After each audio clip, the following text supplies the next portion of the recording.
Y ahí estamos. Ojalá que no se me corte la grabación porque no me queda mucho espacio en Zoom. Bien, vamos a ver negocios jurídicos, ¿cierto? Lo primero, ¿cierto? El temario, en general uno parte con lo que son los hechos, después nos metemos con el acto jurídico y tratamos de ver qué tipo de hecho, ¿cierto?, constituye lo que es el acto jurídico. Pasamos a los elementos del mismo, los requisitos del acto jurídico, que son como las cuestiones más importantes del concepto mismo de acto.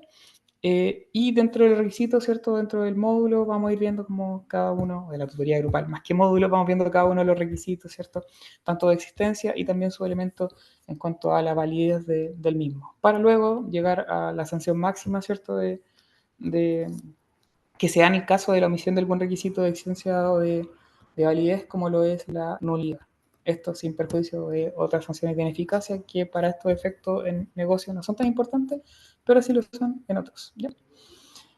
Bien, partamos con hecho. El hecho, ¿cierto?, es cualquier acontecimiento, ya sea de cualquier acontecimiento, suceso, ya sea de la naturaleza o del hombre. A partir de ese concepto, uno puede extraer, ¿cierto?, que los hechos son naturales o del hombre, a partir de, en el fondo, como siguiendo un criterio de la fuente de los mismos. Ahora bien, en el caso de los hechos del hombre, estos pueden ser lícitos o también pueden ser ilícitos. Son lícitos, ¿cierto?, aquellos que están conforme a derecho, ilícitos los que son contrarios al derecho. Y, por otra parte, como una clasificación distinta, tenemos los hechos jurídicos y los hechos materiales. Los hechos jurídicos son aquellos que producen efectos jurídicos. ¿Y qué son los efectos jurídicos o en qué consisten efectos jurídicos? Pueden ser crear, modificar, extinguir derechos y obligaciones, o también lo pueden encontrar como crear, modificar o extinguir relaciones jurídicas. Cualquiera de los dos casos me sirven, en el fondo, cualquiera de las dos respuestas vale, así que no se compliquen con eso. Y por otra parte tenemos los hechos materiales, ¿cierto?, que son aquellos que no producen efectos jurídicos. Son criterios los de la fuente y los efectos totalmente distintos, por tanto tenemos hechos naturales que pueden ser jurídicos y hechos naturales que pueden ser materiales. Y también pueden haber hechos del hombre, ¿cierto?, que sean jurídicos y esos hechos materiales que sean, hechos del hombre, perdón, que sean materiales. ¿Se le ocurre algún ejemplo de hecho de la naturaleza que sea jurídico? ¿Algún ejemplo?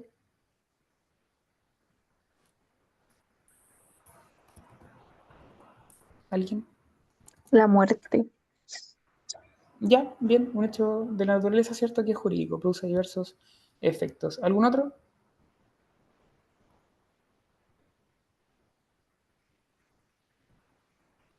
¿Algún hecho Podría, jurídico? podría ¿Cuál? ser el nacimiento. Sí, en contrario, ¿cierto? Muy bien, el nacimiento. ¿Y algún hecho del hombre que sea jurídico?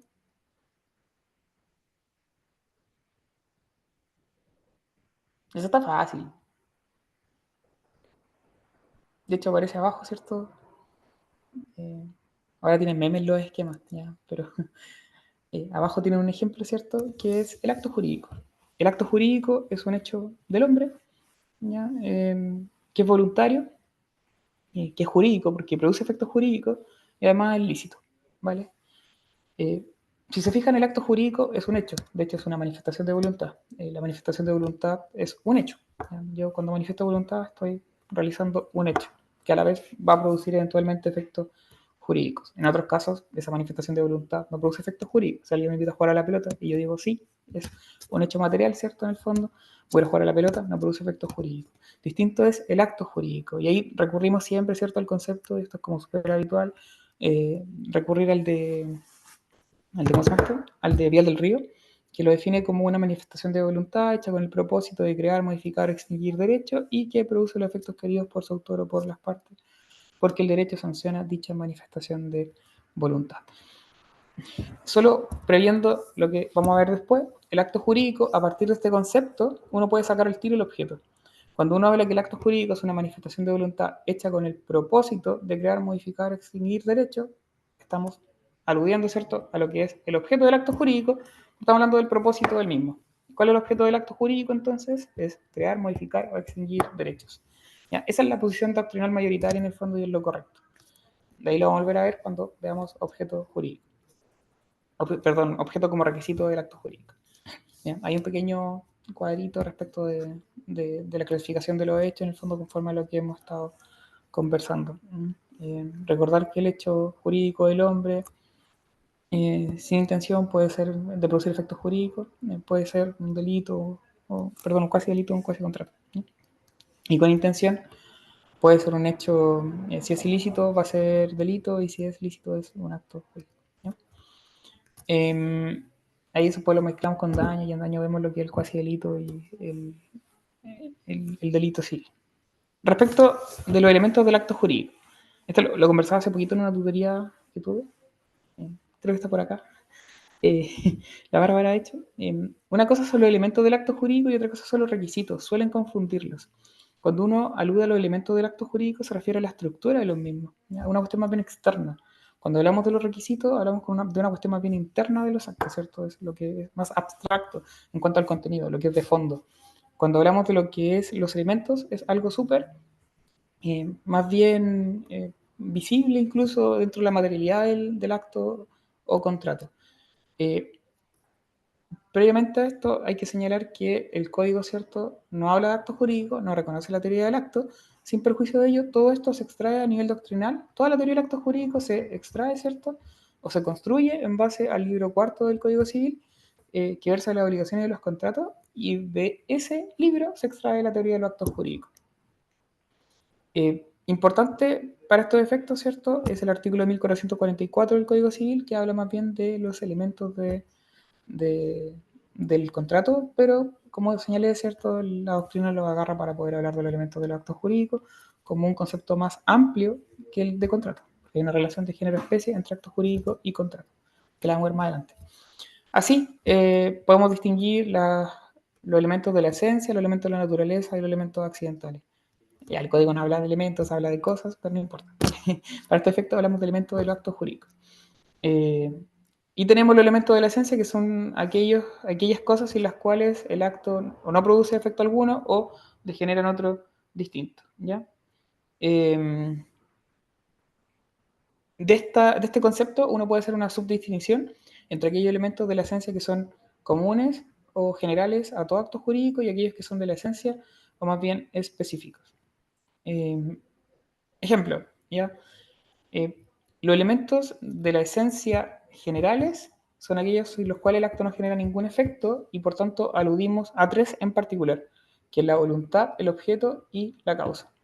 ¿Ya? No hay más que esos. Si falta alguno de ellos en cualquier tipo de acto jurídico, hasta en el más básico, vamos a tener que en realidad no hay nada. El acto no existe, en principio, ¿cierto? Entre comillas. Sería la inexistencia de la sanción más allá de lo que se diga de la inexistencia. Y si falta un elemento de la esencia específico, el acto no es que no genere efecto alguno, sino que en el fondo genera en otro distinto. Y esto se refiere más bien a casos en particulares, que es como los requisitos especiales de cada tipo de acto o contrato, los elementos especiales o característicos de un acto o contrato. En la compra-venta, ¿cuáles son los elementos de la esencia específico que siempre distinguimos? ¿Cuál pueden nombrar? Podría ser el precio Y, y la cosa. muy bien. Y si yo les digo, no sé, en otro acto, eh, no sé, en el comodato, esto solo vale más dificultad, ¿no? El de la compraventa está bien, pero otro más.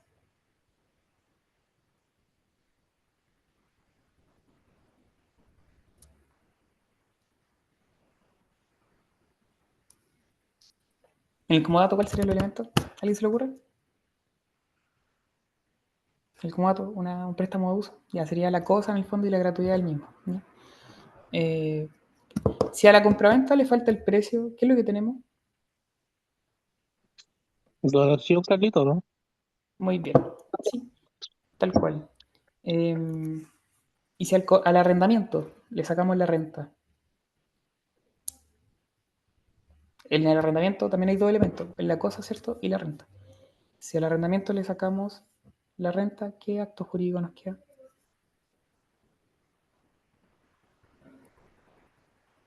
Si yo le paso algo a Moraga para que lo use, pero no le cobro nada, Sería un ahí hay un comodato. comodato. Muy bien, no sé quién dijo eso, pero ¿Ya? Bien, ahí cierto tenemos la cosa y la gratuidad, porque les decía que era un elemento como dato. ¿Cómo? Sorry. Ya, se escuchó mal, pero no importa, ¿vale? Ya, eso con los elementos de la esencia. Después tenemos los elementos de la naturaleza, ¿cierto? Que son aquellos que, no siendo esenciales en él, se entienden pertenecerles sin necesidad de una cláusula especial. Ejemplo de elementos de la naturaleza, aquí hay uno típico que tienen que acordarse siempre. La ¿Cuál? condición resolutiva tácita.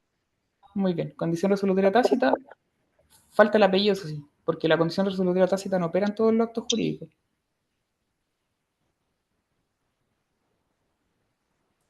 ¿En qué tipo de acto opera la condición resolutoria tácita? En los contratos bilaterales. Muy bien, ¿ya? En los contratos bilaterales. ¿Y algún otro ejemplo? Bueno, ahí lo ayudo yo, ¿cierto? Para poder agregar uno más. En la típica compraventa, ¿cierto? Tenemos también el saneamiento de los vicios revitorios o de la ICE. También son elementos de la naturaleza. En el mandato también se señala que la representación es un elemento de la naturaleza, por dar otro ejemplo. Y elementos accidentales son aquellos que ni esencial ni naturalmente le pertenecen y que se le agregan por medio de cláusulas especiales. Ejemplo de elementos esenciales accidentales. Una cláusula penal. Muy bien. ¿Otro? Las modalidades. Sí, en general. Y ahí las modalidades tenemos las clásicas, que es plazo, condición, modo, y también otras que son más bien atípicas, o por llamarle algún modo, o no clásicas, que son, por ejemplo, la representación, eh, la solidaridad, entre otras. Ya, eso es respecto a la estructura, lo externo, ¿cierto? En cuanto a lo que vamos a ver en la forma de un acto. Si ustedes tienen un contrato de compraventa, por ejemplo, escriturado, qué sé yo, una escritura pública de compraventa de un bien inmueble, ustedes pueden analizar en el fondo de ese contrato cláusula por cláusula y ver cuáles son o dónde están los elementos de la esencia, dónde están los elementos de la naturaleza, bueno, los de la naturaleza no porque se subsumen, ¿cierto? Se entienden, y cuáles son los elementos accidentales, ¿vale? Eso lo pueden detectar, porque es más bien una cuestión externa. Distinto es lo que dice relación con los requisitos de existencia y de validez, ¿cierto? Que son más inherentes, son más de fondo en el acto de contrato, que pueden por ahí, no son visibles en el fondo, en principio, como tan fácilmente. Y acá tenemos los requisitos de existencia y los requisitos de validez. Cabe la pretensión, ¿cierto?, que el código no habla de requisitos del acto jurídico, sino que se refiere a los requisitos más bien de las obligaciones de esto del 1445, para que una persona se obligue, ¿cierto?, válidamente, y establece una serie de requisitos. No hay una distinción realmente tampoco relativa a los requisitos de existencia y los requisitos de validez. Todo se saca del 1445 en relación con el 1444 que habla de los elementos del acto jurídico, o sea, de las cosas que van envueltas, ¿cierto?, en todo tipo de acto contrato. ¿Ya? A partir del 1445 y del 1444, uno hace una distinción entre los requisitos de existencia del acto jurídico y los requisitos de validez del mismo. Respecto a los requisitos de existencia, tenemos la voluntad, el objeto y la causa, que son en el fondo idénticos, ¿cierto?, a los elementos de la esencia generales o comunes que hayamos visto delante. Y se agrega acá las solemnidades legales para la existencia del acto. Se agrega esto y no es igual en el fondo a lo que es los elementos de la esencia común o generales, porque las solemnidades legales no son elementos de la esencia comunes y generales, porque las solemnidades legales de existencia solamente operan en ciertos actos o contratos, no en todos, no en el más básico, ¿cierto? Solamente en algunos. En los requisitos de validez, el 1445 habla de la voluntad exenta de vicio, el objeto lícito, la causa lícita y la capacidad. Y la doctrina agrega, además, lo que son las solemnidades legales para la validez del acto. Porque las solemnidades, y lo vamos a ver más adelante, se clasifican en dos tipos: solemnidades de existencia y solemnidades de validez. Cuando son solemnidades de existencia, son requisitos de existencia. Cuando sean solemnidades de validez, entran como requisitos de validez. ¿Algún ejemplo de una solemnidad de existencia? La escritura pública, la compraventa de un bien raíz, Carlito. Muy bien. ¿Y una solemnidad de validez? Ahí siempre se caen.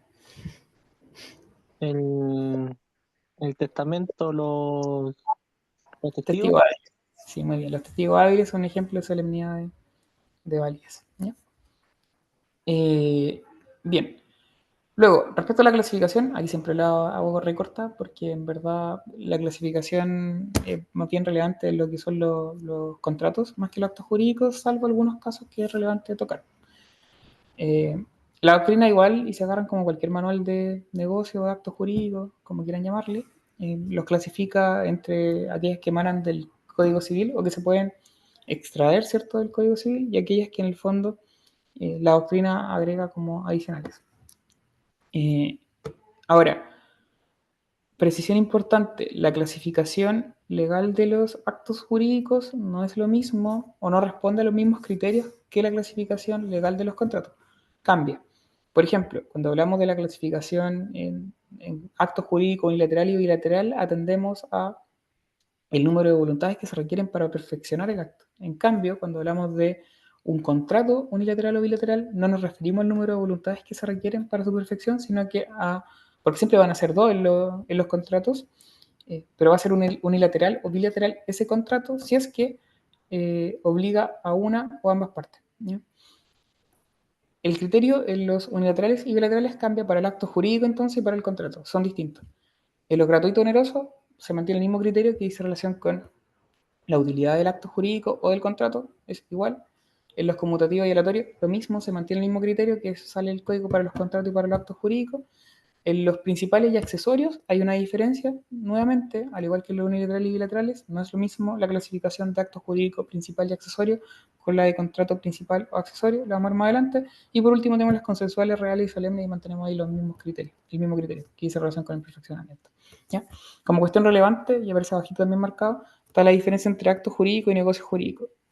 A veces me ha pasado que cuando, el año pasado no hice esto de las tutorías grupales, pero en algunos momentos como que la gente preguntaba cuando uno colocaba acto jurídico, teoría grupal de acto jurídico, preguntaban como, oye, ¿y abarca negocio? Y es como ya, en realidad, la diferencia en Chile, ¿cierto?, entre acto y negocio jurídico no aplica, o sea, es lo mismo. No hay una diferencia como tal acá, pero la doctrina a partir de lo que es la doctrina alemana, en el fondo, el derecho comparado, los distingue en una diferencia súper sutil, y es que el acto jurídico no necesariamente produce los efectos queridos por el autor o por las partes, ¿cierto? En cambio, el negocio jurídico sí produce los efectos queridos por el autor o por las partes. ¿Ya? Si los producen uno en el negocio jurídico, en cambio en el acto jurídico no necesariamente. Es decir, puede que sí o puede que no se produzcan los efectos queridos por el autor o por las partes. Y ahí como un ejemplo de acto jurídico que no produce necesariamente los efectos queridos por el autor o por las partes, se cita un ejemplo de la accesión, que es cuando un tipo construye con materiales propios un terreno ajeno. Él quiere, ¿cierto? Y su intención es que hacerse dueño de lo que está construyendo, pero no lo va a hacer porque el código de hecho cambia la regla y le da el derecho al dueño del terreno de elegir quedarse con lo construido o cobrar el precio de ello. Un ejemplo típico de negocio jurídico son los contratos. Los contratos producen los efectos queridos por el autor o por las partes, y a la vez ser todo un acto jurídico también, por lo mismo, porque hay una relación entre ambos conceptos de género-especie. Bajo esos conceptos que les di, ¿cierto? El acto jurídico no necesariamente produce los efectos queridos por el autor o por las partes. Si no produce los efectos queridos por el autor o por las partes, es un acto jurídico propiamente tal. Y si ese acto jurídico produce los efectos queridos por el autor o por las partes, estamos en presencia de un negocio jurídico. Hay una relación de género-especie. ¿Ya? Lo que les decía, tenemos actos jurídicos unilaterales y bilaterales, depende del número de voluntades que concurran para que nazca la vida del derecho el acto. Tenemos unilateral o bilateral, ¿cierto? Según el número de voluntades. Y a la vez, el acto jurídico bilateral recibe el nombre de convención. La convención tiene una relación de género-especie con el acto jurídico. O sea, son, la convención es un acto jurídico, pero bilateral, ¿cierto?, que crea, modifica o extingue derechos y obligaciones. Y a la vez, hay una relación de género-especie, ¿cierto?, entre la convención y el contrato. Porque el contrato es una convención, es un acto jurídico bilateral, lo mismo, ¿cierto?, decir convención, acto jurídico bilateral, pero el contrato, la diferencia es que solo crea derechos y obligaciones. En cambio, la convención puede crear, modificar o extinguir. ¿Algún ejemplo de alguna convención que extinga derechos y obligaciones?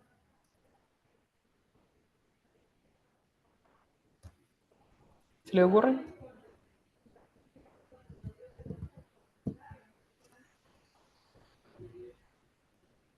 ¿Algún ejemplo? El pago. Muy bien la Bárbara, ¿cierto? El pago es una convención extintiva. Los modos de extinguir en general son hechos jurídicos, ¿cierto? Y son actos jurídicos. Eh, bueno, salvo algunos. Por ejemplo, la prescripción no es un acto jurídico como tal, pero en general los modos de extinguir pueden ser convenciones. ¿Mm? Y el pago es la típica que extingue derechos y obligaciones. Por ahí la novación también uno puede decir como, la novación también es un modo de extinguir la obligación y modifica, ¿cierto?, la relación jurídica existente. Entonces extingue una obligación primitiva para crear una nueva. Y ejemplo de un acto jurídico unilateral.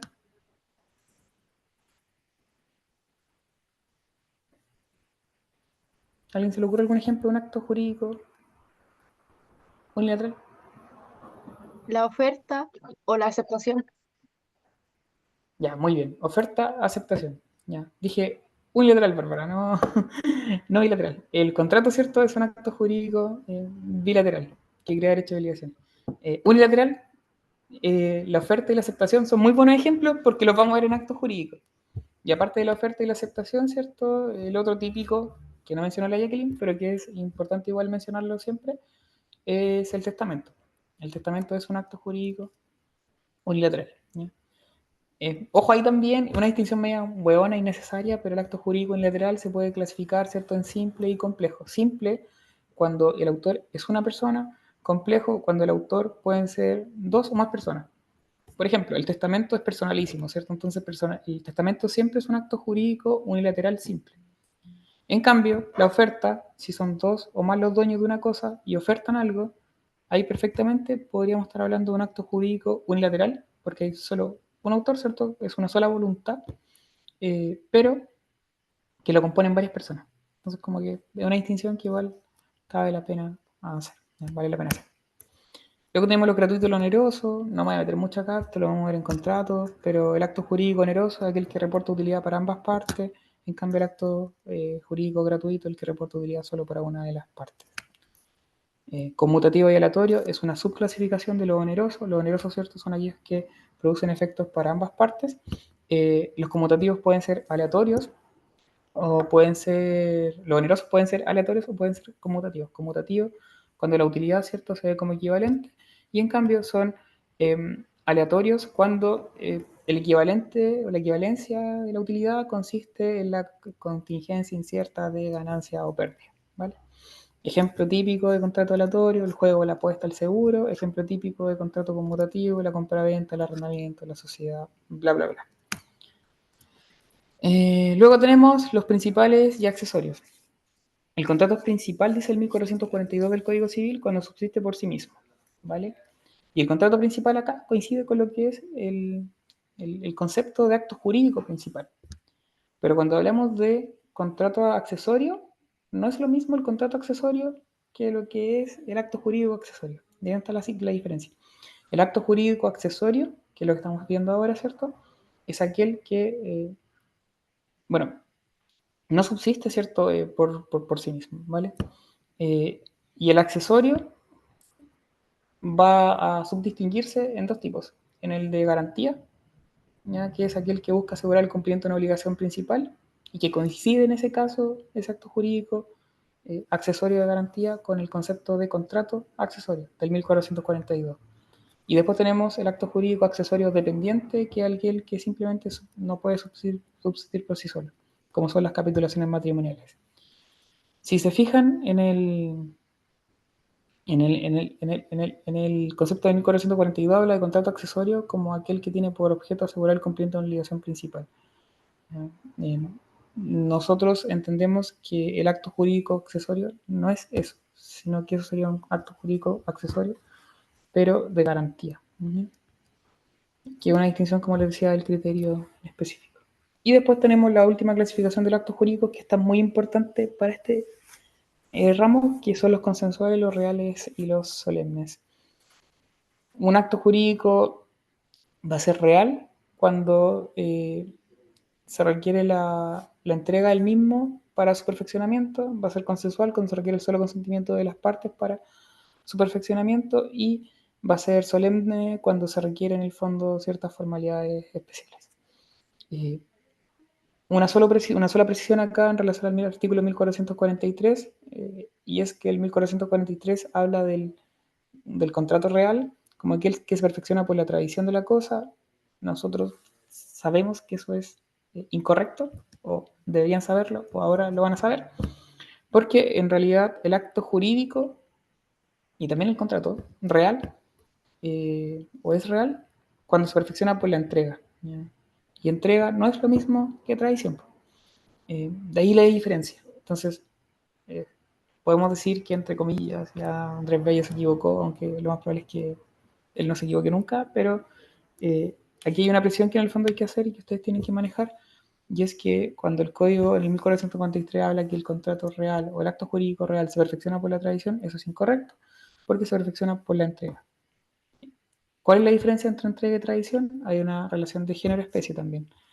El género es la entrega, ¿vale? Y la entrega se puede distinguir en dos tipos: la simple entrega y la tradición.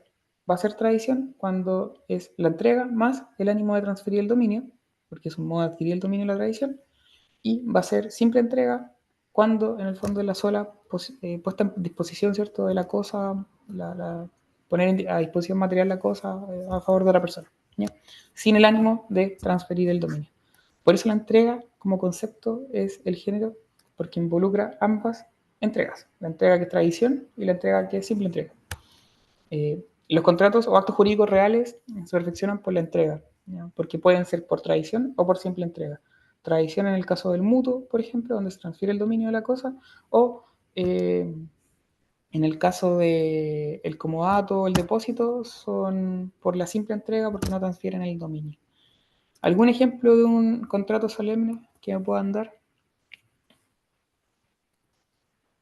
Aparte de la compraventa de bien inmueble. Quizás como trampa, porque todos acuden a la misma. ¿Algún ejemplo aparte de la compraventa de bien inmueble?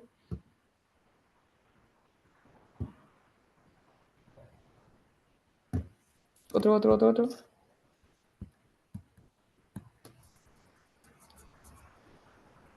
¿Estoy pegado o no? ¿Cuál? ¿Matrimonio? Ya, muy bien. ¿Otro? Aparte del matrimonio.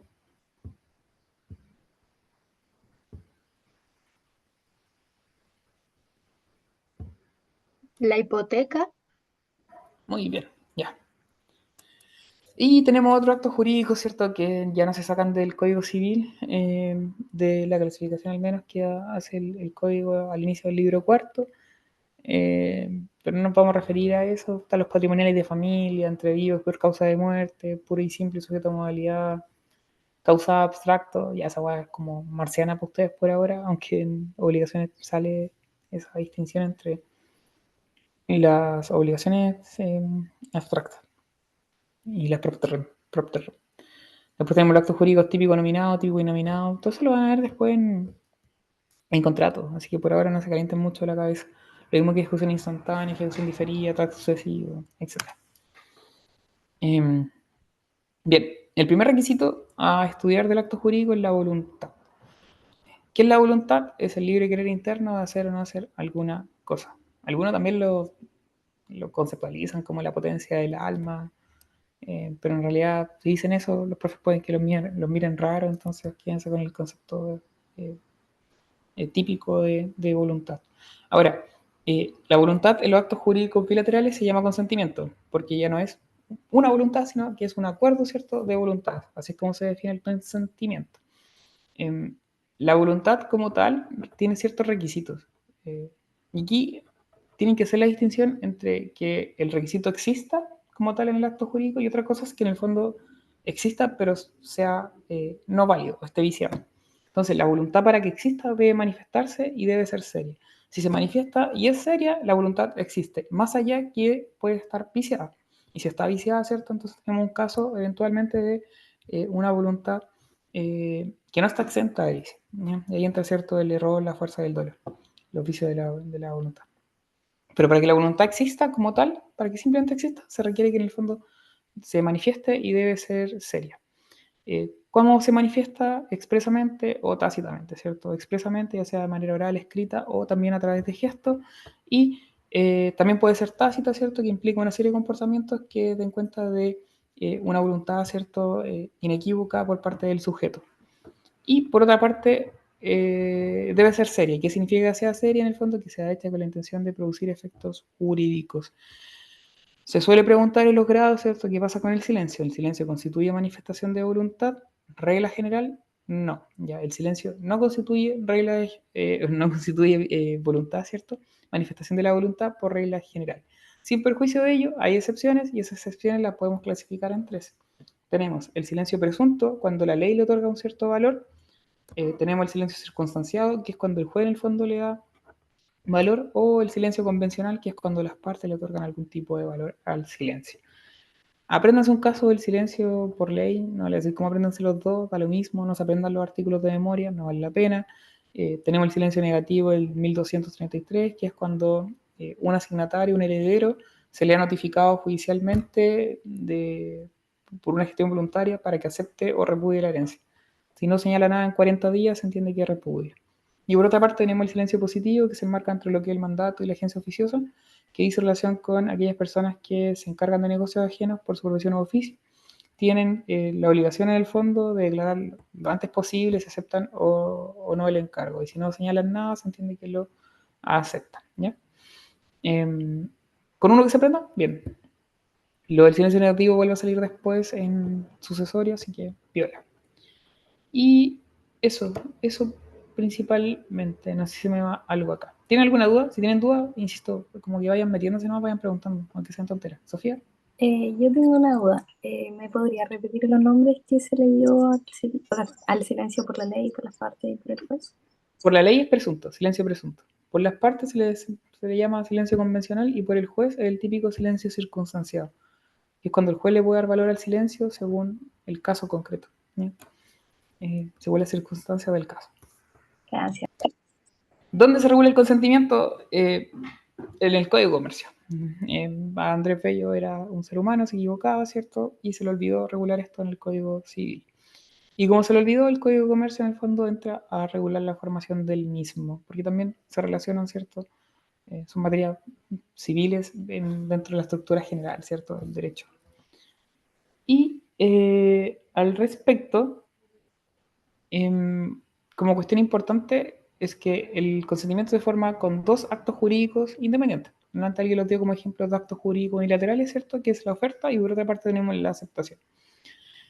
La oferta es un acto jurídico unilateral en virtud del cual una parte propone a otra la celebración de una determinada convención, bastando para que ésta quede perfecta la sola quisiencia de la persona a quien va dirigida. Ya, si no se acuerdan del concepto de memoria, al menos saque la idea general. Es como acto jurídico unilateral, ¿cierto? En virtud del cual una parte propone a otra la celebración de un acto de contrato. Punto. El concepto igual es largo, por eso lo decía. Si lo aprenden de memoria, mejor. Y tiene como requisitos los propios de toda declaración de voluntad. Dijimos que todo acto, por muy básico que sea, debe cumplir con requisitos, al menos lo esenciales, ¿cierto? Comunes a todo acto jurídico, como son objeto, causa, voluntad. Y además tiene un requisito específico y es que sea completa. Y cuando hablamos de que la oferta sea completa, significa que la oferta debe tener todos los elementos posibles con tal de que el destinatario concurra a ella, ¿cierto? Dando simplemente su aceptación para que el acto esté perfecto. Y en base a eso uno podría preguntarse, bueno, ¿qué elementos debe comprender entonces la oferta? En primer lugar, ¿cierto? Se debe señalar el acto jurídico que se quiere celebrar y en segundo lugar, los elementos de la esencia específicos.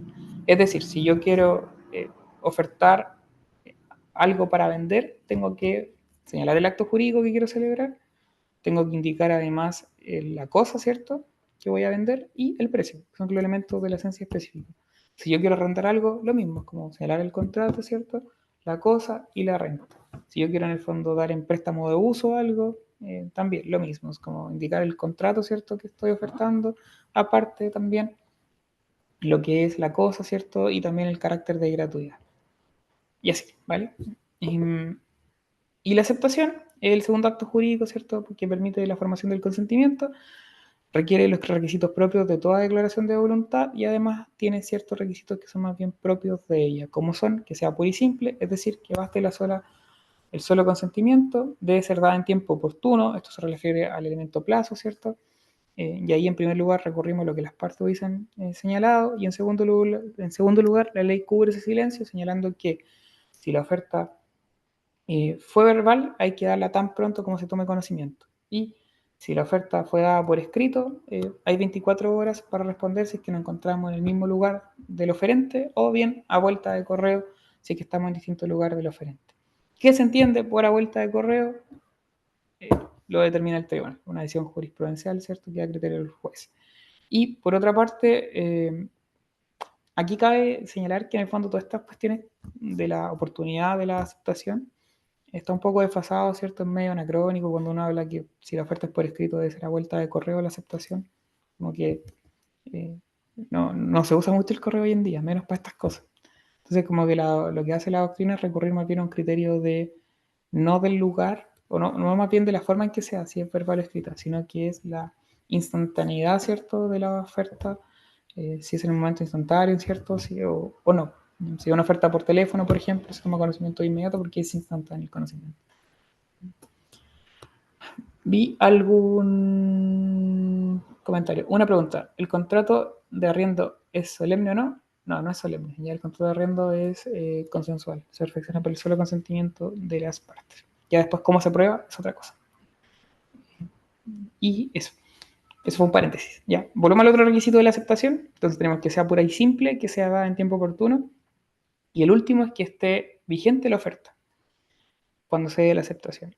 Y los casos en los cuales la oferta pierde vigencia son la retractación tempestiva, ahí colocan el apellido, la muerte del oferente o también la incapacidad sobreviniente del oferente. Es decir, no sé, cayó en demencia, por dar un ejemplo. Respecto de las retractaciones, donde en el fondo aquí uno se detiene en actos jurídicos, ¿cierto? Porque la retractación puede ser tempestiva o intempestiva. Es tempestiva cuando es dada antes de la aceptación del destinatario y va a ser intempestiva cuando es dada con posterioridad a la aceptación del destinatario. Cuando es tempestiva produce el efecto de efectivamente hacer caducar la oferta, ¿cierto? Y por tanto en el fondo cesa la misma. Pero queda sujeto el oferente en ese caso a indemnizar los eventuales gastos, daños o perjuicios que pueda haber ocasionado en el destinatario. Y la retractación intempestiva en realidad no produce ningún efecto. ¿Y por qué no produce ningún efecto? Porque porque la retractación intempestiva es aquella que se hace con posterioridad a la aceptación del destinatario. Y en ese caso ya hay acto jurídico. ¿Ya? ¿Por qué? Porque aquí rige la teoría de la aceptación o de la declaración. Cuando el destinatario da su consentimiento o da su aceptación, ya se forma de inmediato el consentimiento. De ahí que la retractación hecha con posterioridad a ese momento de la aceptación no produce efecto alguno. Aun cuando en el fondo el tipo, el oferente no haya sabido de la aceptación. Las otras teorías no se las aprendan porque realmente valen callampa. Ya, la teoría de la aceptación es lo importante, es la regla general. Sin perjuicio hay una excepción, que es la teoría del conocimiento, que opera en las donaciones entre vivos. Y ahí está citado en 1412, ¿cierto? Que señala que mientras la donación entre vivos no ha sido aceptada y notificada la aceptación, ¿vale? Ahí cambia un elemento, ¿cierto? Le agrega la notificación de la aceptación. Al donante podrá revocarla a su arbitrio. Y como podrá revocarla, se entiende que en el fondo hay una retractación de la misma. ¿Se capta? De ahí que en ese caso la teoría del conocimiento haga una excepción a la regla general de la teoría de la declaración. Eso. No sé si tiene alguna duda. Si no, va a ser un respiro de 2 segundos. No traje agua, como llegué tan tarde y tengo sed. En fin. Luego, visto los elementos de la voluntad, aquí voy a hacer un paréntesis también y que dice relación con la teoría de la autonomía de la voluntad, ¿cierto? Que es esencial al derecho civil, sobre todo lo que dice relación con contractual. Es súper relevante, la vamos a estudiar más con profundidad en lo que es contratos, pero está inmersa en todo y se extrae de distintos artículos. El principio de autonomía de la voluntad no está solo en un artículo, de hecho no está consagrada expresamente, pero se extrae de varios. Por ejemplo, se extrae el artículo 12, que dice que los derechos se pueden renunciar siempre y cuando en el fondo estén en el solo interés del renunciante. El principio de autonomía de la voluntad también lo tenemos en el artículo 1437, que habla de la fuente de las obligaciones, donde se reconoce, ¿cierto?, la misma como una fuente, o el contrato más bien, que requiere voluntad, ¿cierto? Lo tenemos también en el 1445, cuando se habla como un requisito para que una parte se obligue con otra, la voluntad exenta de vicio. Tenemos el 1560, que habla de la interpretación de los contratos, ¿cierto? Y ahí tenemos como elemento central la voluntad real de los contratantes, entre otros. ¿Ya? Se me olvidó el 1545, ¿cierto?, que habla de la fuerza obligatoria también de los contratos, y que se refiere principalmente a la voluntad. Una vez que los contratos son celebrados legalmente, los contratos que son manifestación de voluntad son celebrados legalmente, ¿cierto?, obligan a las partes y no se pueden dejar sin efecto, salvo por ley, ¿cierto?, o voluntad en contraria. Bien, dicho eso, y habiendo señalado lo importante de la autonomía de la voluntad, pasamos a los vicios del consentimiento, que son el error, la fuerza y el dolo. Típica pregunta, la lesión. ¿Qué pasa con la lesión? La lesión no es un vicio del consentimiento en Chile. A nivel comparado, en otras legislaciones sí se considera un vicio de la voluntad, pero en Chile no. ¿Y por qué no? Porque la lesión acá se considera con un criterio netamente objetivo. Si se recuerdan de la norma, bueno, lo primero es que tiene una regulación, ¿cierto?, súper poco orgánica en el código, porque se señalan 7 casos específicos, 7 casos muy sacados como el sombrero, no se le ocurrió a Andrés Bello, como iba a sacar 7 papelitos, ¿cierto?, y ahí voy a dejar la lesión puesta. Porque habitualmente la lesión debería proceder solamente en los actos jurídicos onerosos conmutativos, que reportan utilidad equivalente a las partes. Pero lo que hizo Andrés Bello es como que la reguló en 7 casos muy random. Uno de ellos, si es un acto oneroso conmutativo, como es la compraventa de bien inmueble, en la permuta de bien inmuebles también, y en otros 5 más, anticresis, ¿cierto?, cláusula penal enorme, partición, pero esos 3 que mencioné no son actos jurídicos onerosos conmutativos, pero en fin, los reguló ahí, ¿ya? Y los regula con un carácter objetivo, porque lo que importa es el desequilibrio económico entre las partes, y que ese desequilibrio económico sea de tal magnitud que a Andrés Bello no le gusta y por tanto en el fondo hay que hacer algo, ¿ya? Pero no implica un elemento de subjetividad, que es como, oye, esta persona en realidad celebró el acto perjudicándose económicamente porque, no sé, tuvo algún problema en su fuero interno que lo hizo llegar a eso, como, no, ¿ya? No alude en ningún momento a un elemento subjetivo, netamente objetivo. Se pasa el límite que establece el legislador, ok, lesión, ¿vale? De ahí que no sea un vicio de la voluntad, porque todos los vicios de la voluntad tienen ese elemento subjetivo. El error, la fuerza y el dolo lo tienen. De hecho, en esos 3 casos, los vicios deben ser determinantes, deben ser de tal envergadura, ¿cierto?, que, o más bien, deben haber concurrido, ¿cierto?, en el acto y haber hecho que la parte que lo sufrió, efectivamente, por esa razón, haya celebrado el acto contrato, ¿eh? Elemento que no se da en la lesión, como les decía. Si usted les pregunta cuáles son los vicios del consentimiento, ¿ustedes qué van a responder? Error, fuerza, dolo. Nada más. Y si el profe les dice, ¿y haría algún otro? O se le ocurre algo más, es como, y ustedes van a decir, bueno, la lesión, parte de la doctrina señala que sería un vicio del consentimiento, pero según, según escuché un hueón a las 8 de la noche un día 16 de enero, ¿cierto? No sería un vicio del consentimiento. El error. El error consiste en una falsa representación de la realidad, ya sea determinada por ignorancia o equivocación. Y también no solo puede ser de la realidad, ¿cierto?, sino que también de una norma de derecho. Y de ahí tenemos lo que es el error de derecho y el error de hecho. Error de derecho no dice el consentimiento.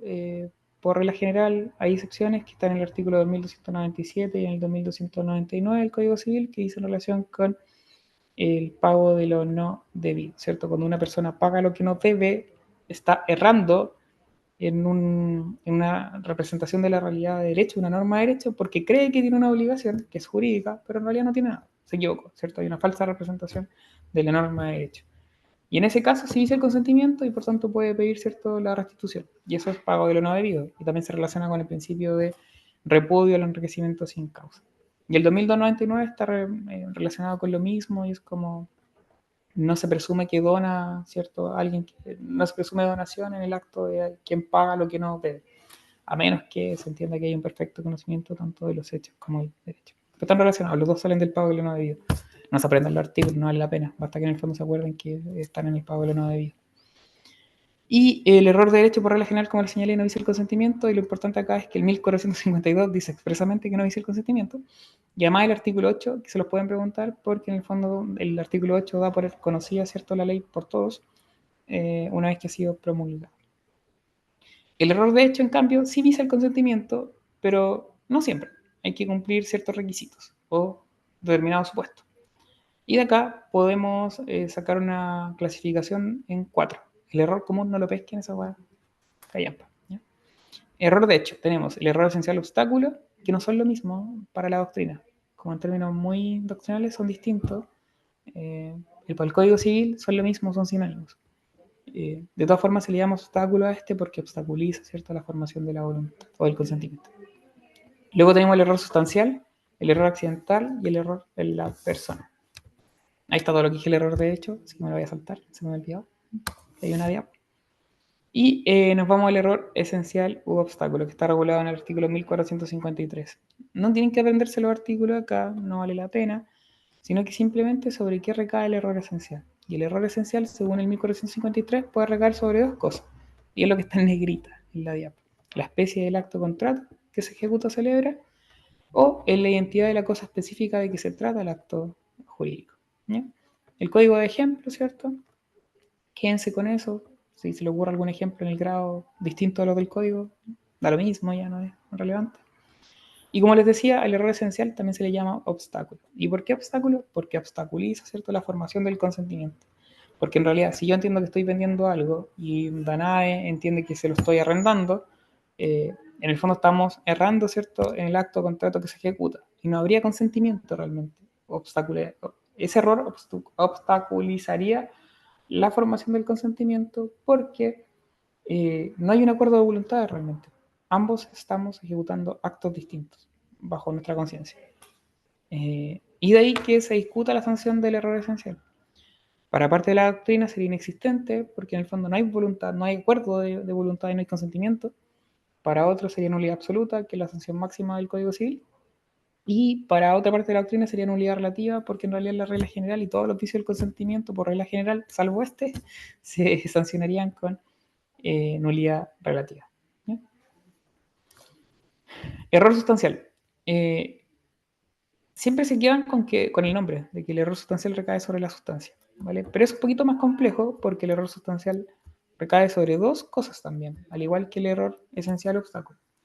Y el error sustancial puede recaer sobre dos elementos. Uno, la sustancia de la cosa sobre la cual recae el acto, o sobre una calidad esencial de la cosa.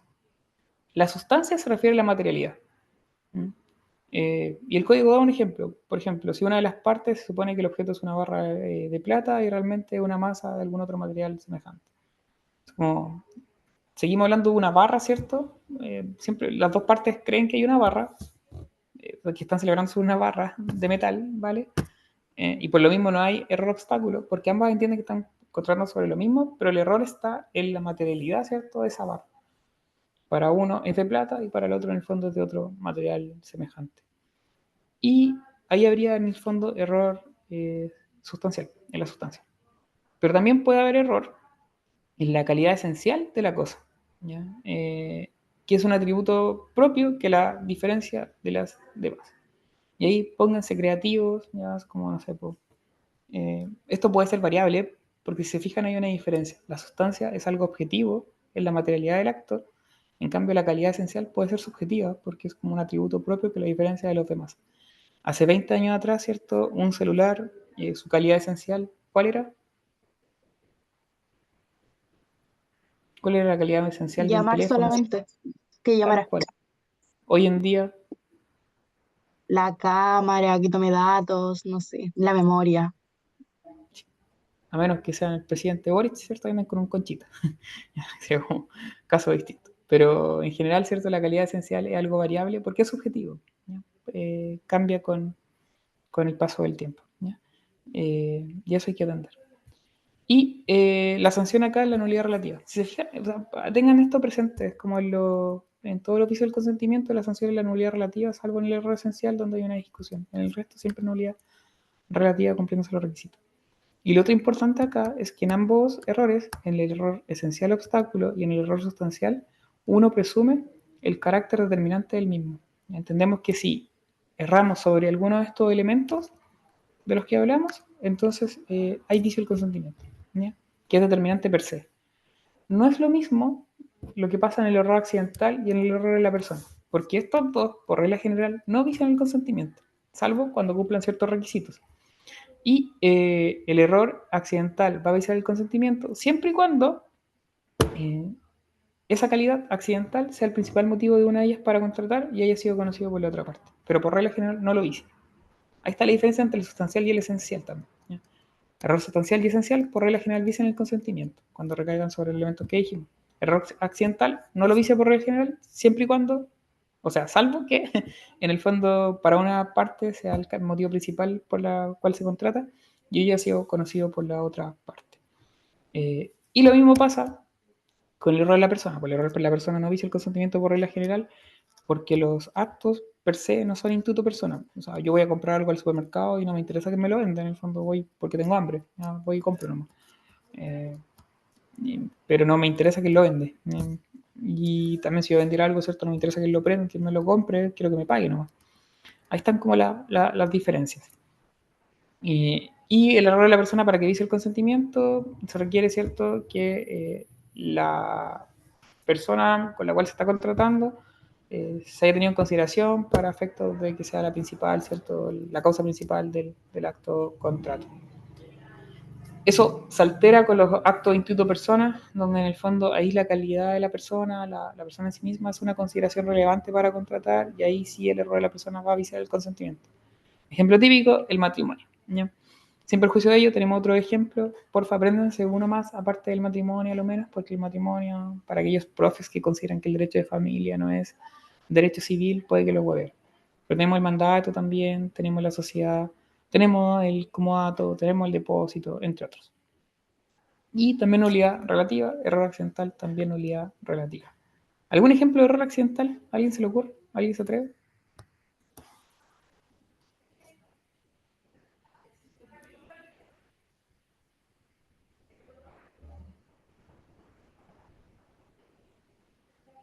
¿Alguien sabe? ¿Algún ejemplo?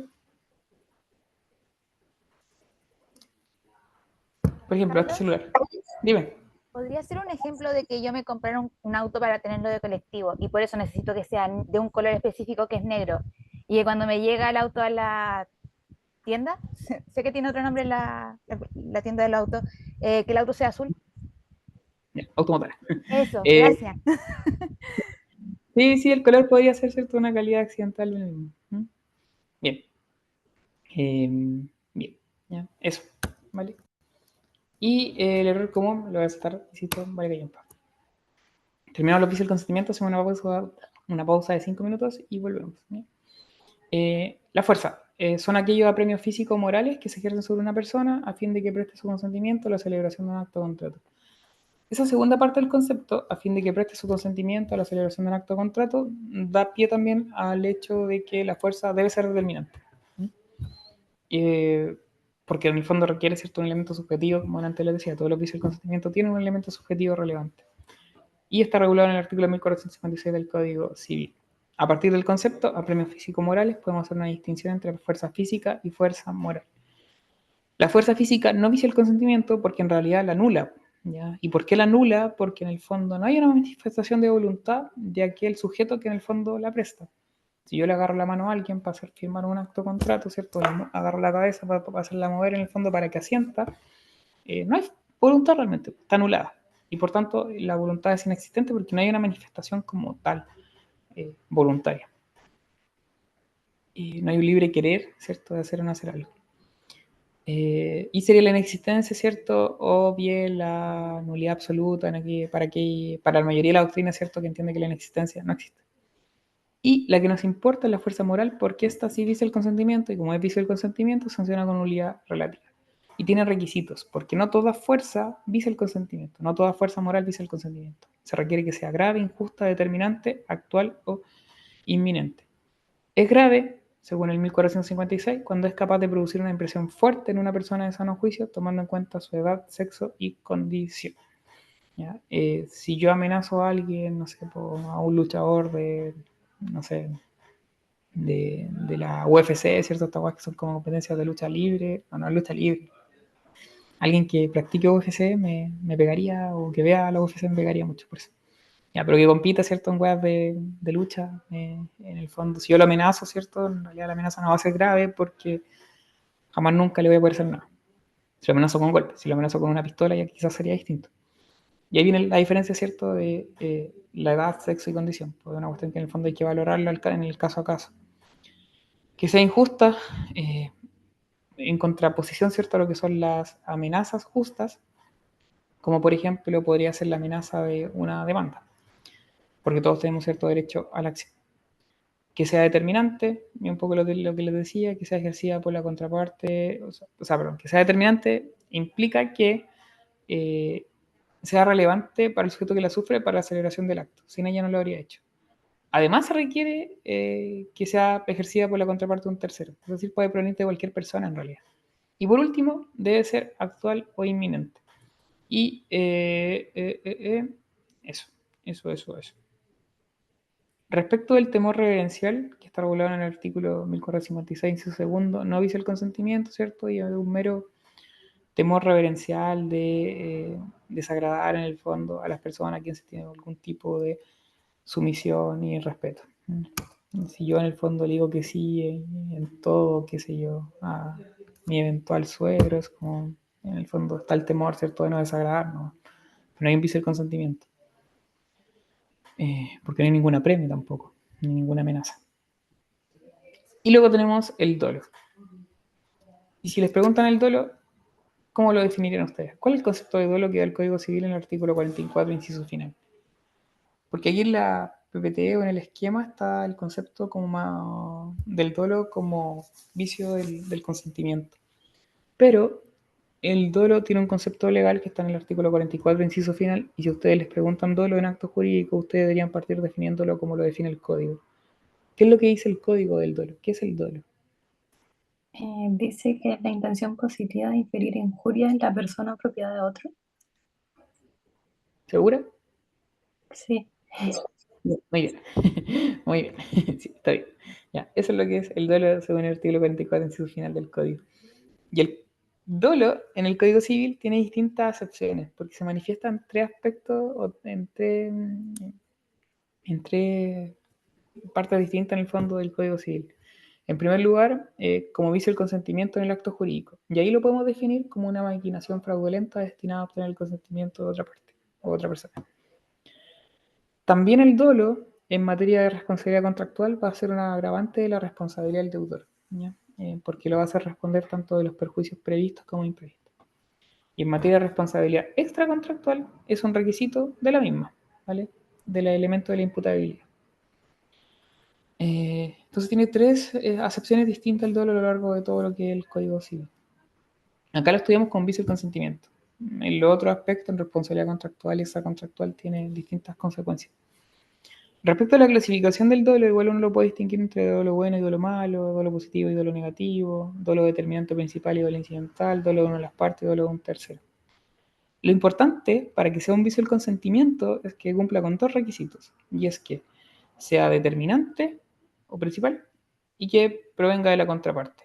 Si no cumple con estos requisitos, y ya sea un dolo incidental o bien que provenga de un tercero, en esos casos se va a sancionar con indemnización de perjuicios solamente. Por ende, vuelvo a repetir, porque es importante, el dolo, para que vise el consentimiento y se sancione con nulidad relativa, se requiere que sea determinante principal, es decir, que sea el motivo por el cual la parte contrata, y que además provenga de la contraparte.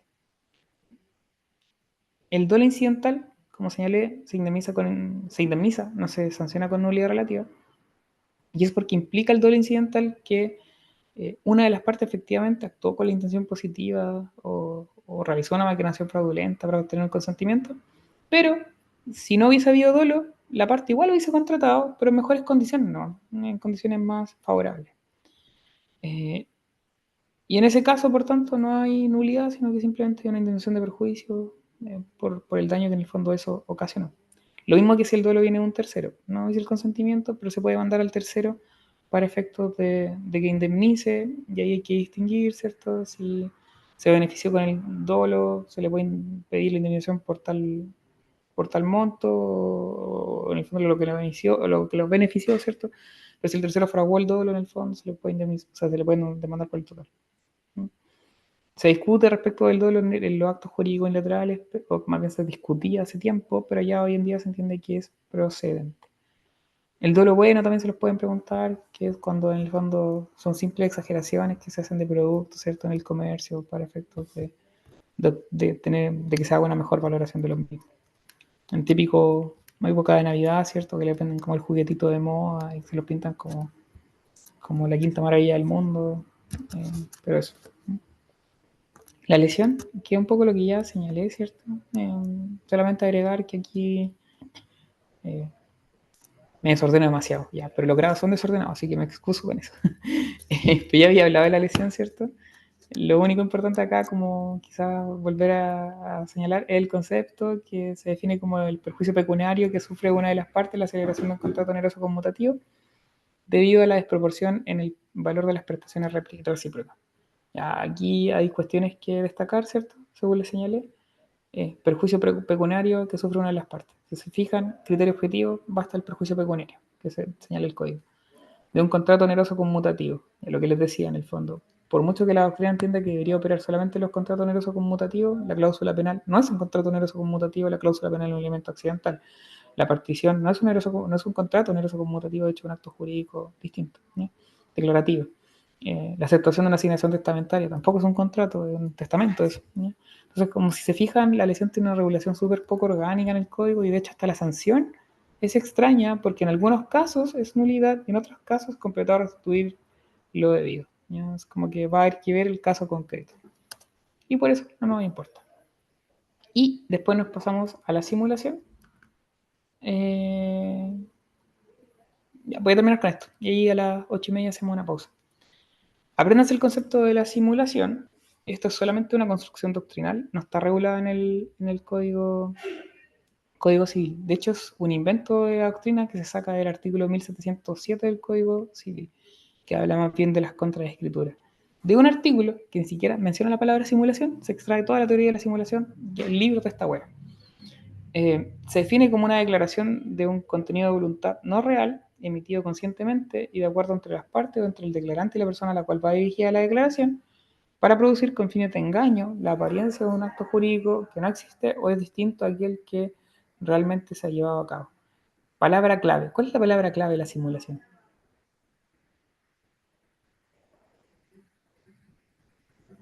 ¿Engaño? Se vio que la marqué o no, porque la he marcado, pero no caché si había marcado o no en la pantalla de ustedes. Pero sí, la palabra engaño. Ya. Hay simulación cuando hay engaño, pero no es un engaño no consentido, porque un engaño consentido, si se fijan acá, es emitido conscientemente y de acuerdo entre las partes. ¿Ya? O entre el declarante y la persona a la cual va dirigida, así que en el fondo parece un acto jurídico unilateral, entre el declarante y la persona a la cual va dirigida. ¿Se entiende? No es un engaño contra la contraria, o contra la contraparte, sino que es contra un tercero. ¿Ya? Y eso es como su cuestión más característica. El típico ejemplo, ¿cierto? Me están demandando, estoy endeudado, estoy hasta, no sé, las cachas, y es como que me siento muy mal, no sé qué hacer, voy a un abogado, y el abogado, ¿qué me dice? Oye, pero Carlos, bueno, esto es re sencillo, véndele todo a tus papás, tu casa, el auto, ¿cierto? Ojalá tuviera casa, pero véndele todo, ¿cierto? A tus papás en el fondo, y con eso que hay libre, sin patrimonio, y aunque te demanden, da lo mismo, porque nunca te van a poder cobrar, ¿cierto? El crédito, nunca te van a poder embargar ni nada. Y yo hago la compraventa, ¿cierto? Y esa compraventa efectivamente es simulada. A la vez contraída también por severía acción pauliana, que hacen como una relación de la materia que se ve en obligación, pero es simulada. ¿Ya? Hay una simulación porque en el fondo la única intención de eso, de esa compraventa con mi mamá, no es transferir el dominio de la casa, ¿cierto? Tampoco es que me pague un precio, sino que simplemente que cambiar la inscripción de la propiedad para que no me la puedan embargar y engañar así, ¿cierto? Al banco. Ejemplo típico de simulación es esa, ¿vale? O también el otro ejemplo típico de simulación es el papá, ¿cierto? Que quiere calzarse al resto de los hijos y le vende la casa, ¿cierto? A su hijo regalón, pero nunca, obviamente, hubo plata entre medio ni nada, como una especie de donación en vida, o sea, es una especie de testamento más bien, pero que se hace en vida porque se transfiere en vida el dominio, ¿ya? Pero eso, ¿ya? Y la simulación la podemos clasificar en lícita o ilícita. La lícita no nos importa, ¿ya? Y no nos importa porque no producen mayor efecto jurídico que sean sancionables. El ejemplo típico de la simulación lícita es cuando yo, no sé, le quiero comprar algo a Moraga pero no hablamos de caleta de tiempo porque peleamos, ¿cierto? Entonces yo le pido a otra persona, una a usted, no sé, a Ignacia, que vaya, ¿cierto? Y le compre una moto, ¿cierto? A Moraga. Y que lo haga sin representación mía, sino que vaya ahí actuando por su nombre. Pero yo le hago el encargo, yo le paso la plata. Entonces ya va, le compro la moto a Moraga, Moraga se la vende y yo después se la pido a la Ignacia como, entrégame la moto por favor, yo te la encargué y me la entrego, ¿cierto? Es una simulación lícita porque hay un engaño respecto del tercero, que en este caso es Moraga, pero no hay un daño en el fondo, y esta es la diferencia. La simulación lícita no daña porque Moraga vendió su moto, que es lo que quería hacer, yo la compré, que es lo que quería hacer, todos ganamos, pero no es ilícita. La simulación ilícita, perdón, es aquella que produce un daño, ¿vale? Y esa es la que nos importa como una cuestión a estudiar. Y tiene efectos penales porque constituye delito, pero esa la fiscalía nunca la investiga, como que la dejan tirar. Si alguien hizo la pasantía o la práctica en fiscalía o la quiere hacer, se da cuenta que no pescan esa weá, como que se resuelven en tribunales civiles y sacan el sobrecimiento, temporal al menos.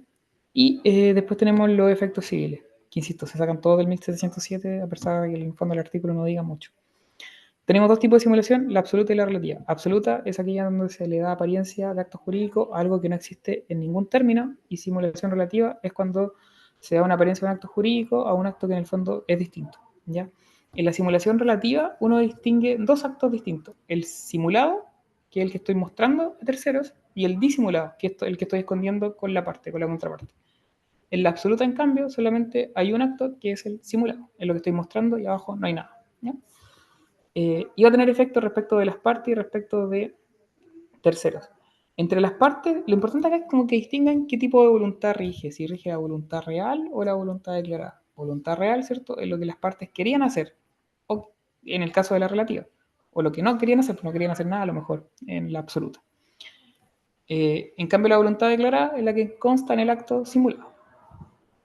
Y entre las partes, lo que va a regir es la voluntad real, porque las partes saben lo que en el fondo querían hacer. Entonces la simulación relativa, lo que rige, ¿cierto?, es el acto disimulado, el que están escondiendo entre las partes, porque lo conocen en su contenido y todo.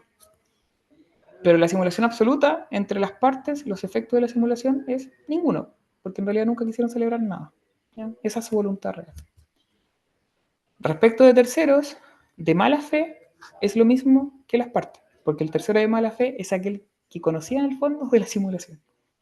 Por tanto, en la simulación absoluta, a ese tercero de mala fe no le va a regir nada porque sabía que no había nada.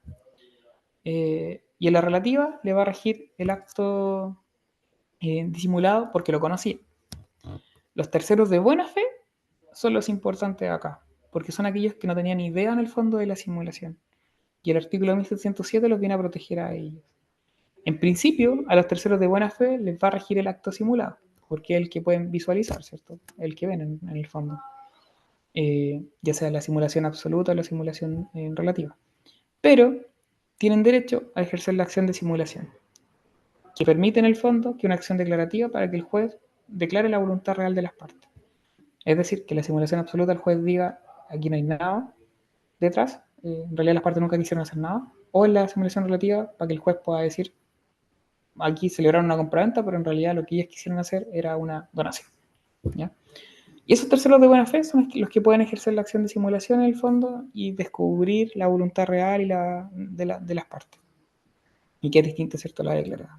Ahora, la acción de simulación no tiene una regulación en el código, como les digo, esta es una construcción más bien doctrinal. Por tanto, no hay una sanción al acto como tal. El acto no queda sin efecto, el acto simulado, per se. De ahí que hay que atacarlo a la vez con acción de nulidad. Entonces, las típicas demandas son demanda de nulidad por simulación, ¿ya? Se mezclan las dos acciones, la de simulación y la de nulidad. Porque yo voy a atacar el acto simulado por dos cosas principalmente. La primera es porque al acto simulado le falta voluntad, le falta una voluntad seria. Porque si yo celebro la compraventa con mi mamá para esconder mis bienes, ¿cierto?, del banco, en realidad no hay una voluntad seria. Yo no quiero producir efectos jurídicos, yo en realidad no le quiero transferir el dominio a mi mamá y no quiero que mi mamá me pague el precio. Simplemente quiero arrancar. No hay una voluntad seria de producir efectos jurídicos. Y además le falta causa porque ese acto es incausado, ¿cierto? En realidad hay una causa, o a lo menos hay una causa ilícita, porque estoy haciendo algo contrario, ¿cierto?, a la ley, al orden público, a la moral, a las buenas costumbres. ¿Ya? Y de ahí que en el fondo, en esos casos, los terceros de buena fe puedan atacar el acto por simulación y nulidad en contra del acto simulado. También podrían atacar el disimulado si es que así les conviene y no quieren quedar regidos por nada. Lo último es la acción de simulación y su prescripción, pero esto da lo mismo, en realidad no está regulado en el código. Ya se entiende que en el fondo prescribiría por la regla general de los 5 años. Pero eso, ya. Hagamos una pausa de 5 minutos. Voy a buscar agua y seguimos. ¿Ya? Total, el que me habla soy yo, así que yo soy el que se cansa, así que ustedes pueden estar más rato conectados y yo voy a hacer ese esfuerzo para no terminar tan tarde. Pausa y a las 20 para las 9 volvemos. Ya. Entonces, seguimos con el objeto. ¿Ya? Bueno, ya había dicho algo respecto del objeto, ¿cierto? Cuando estábamos definiendo el acto jurídico como manifestación de voluntad realizada por el autor o por las partes, con el propósito de crear, modificar o extinguir derechos y obligaciones. Ese es el objeto del acto jurídico, crear, modificar, extinguir derechos y obligaciones. El código, cuando habla del objeto, no lo define en el libro cuarto, sin perjuicio de ello, hace una pequeña alusión a que el objeto sería la cosa que se debe dar, hacer o no hacer. ¿Ya? O más bien, habla, perdón, de que los actos jurídicos, ¿cierto?, deben tener algo que se debe dar, hacer o no hacer, apuntando más bien a lo que es la prestación. Pero es un error, ¿cierto? En realidad el objeto del acto jurídico es crear, modificar, extinguir derechos y obligaciones. Ahora, ese objeto, cuando existe, ¿cierto? Cuando hay algo que se crea, que se modifica o extingue, debe cumplir con ciertos requisitos. Y ahí se hace una distinción entre si el objeto es una cosa o un hecho, o una abstención, o recae en un hecho o una abstención. Si el objeto del acto jurídico recae en una cosa, esa cosa debe ser real, comerciable y debe ser determinada o determinable. Que sea real significa que existe o se espera que exista, que sea comerciable significa que puede ser susceptible de posesión o dominio, y determinada, ¿cierto?, o determinable por simple operaciones aritméticas. Y cuando recae en un hecho o una abstención, o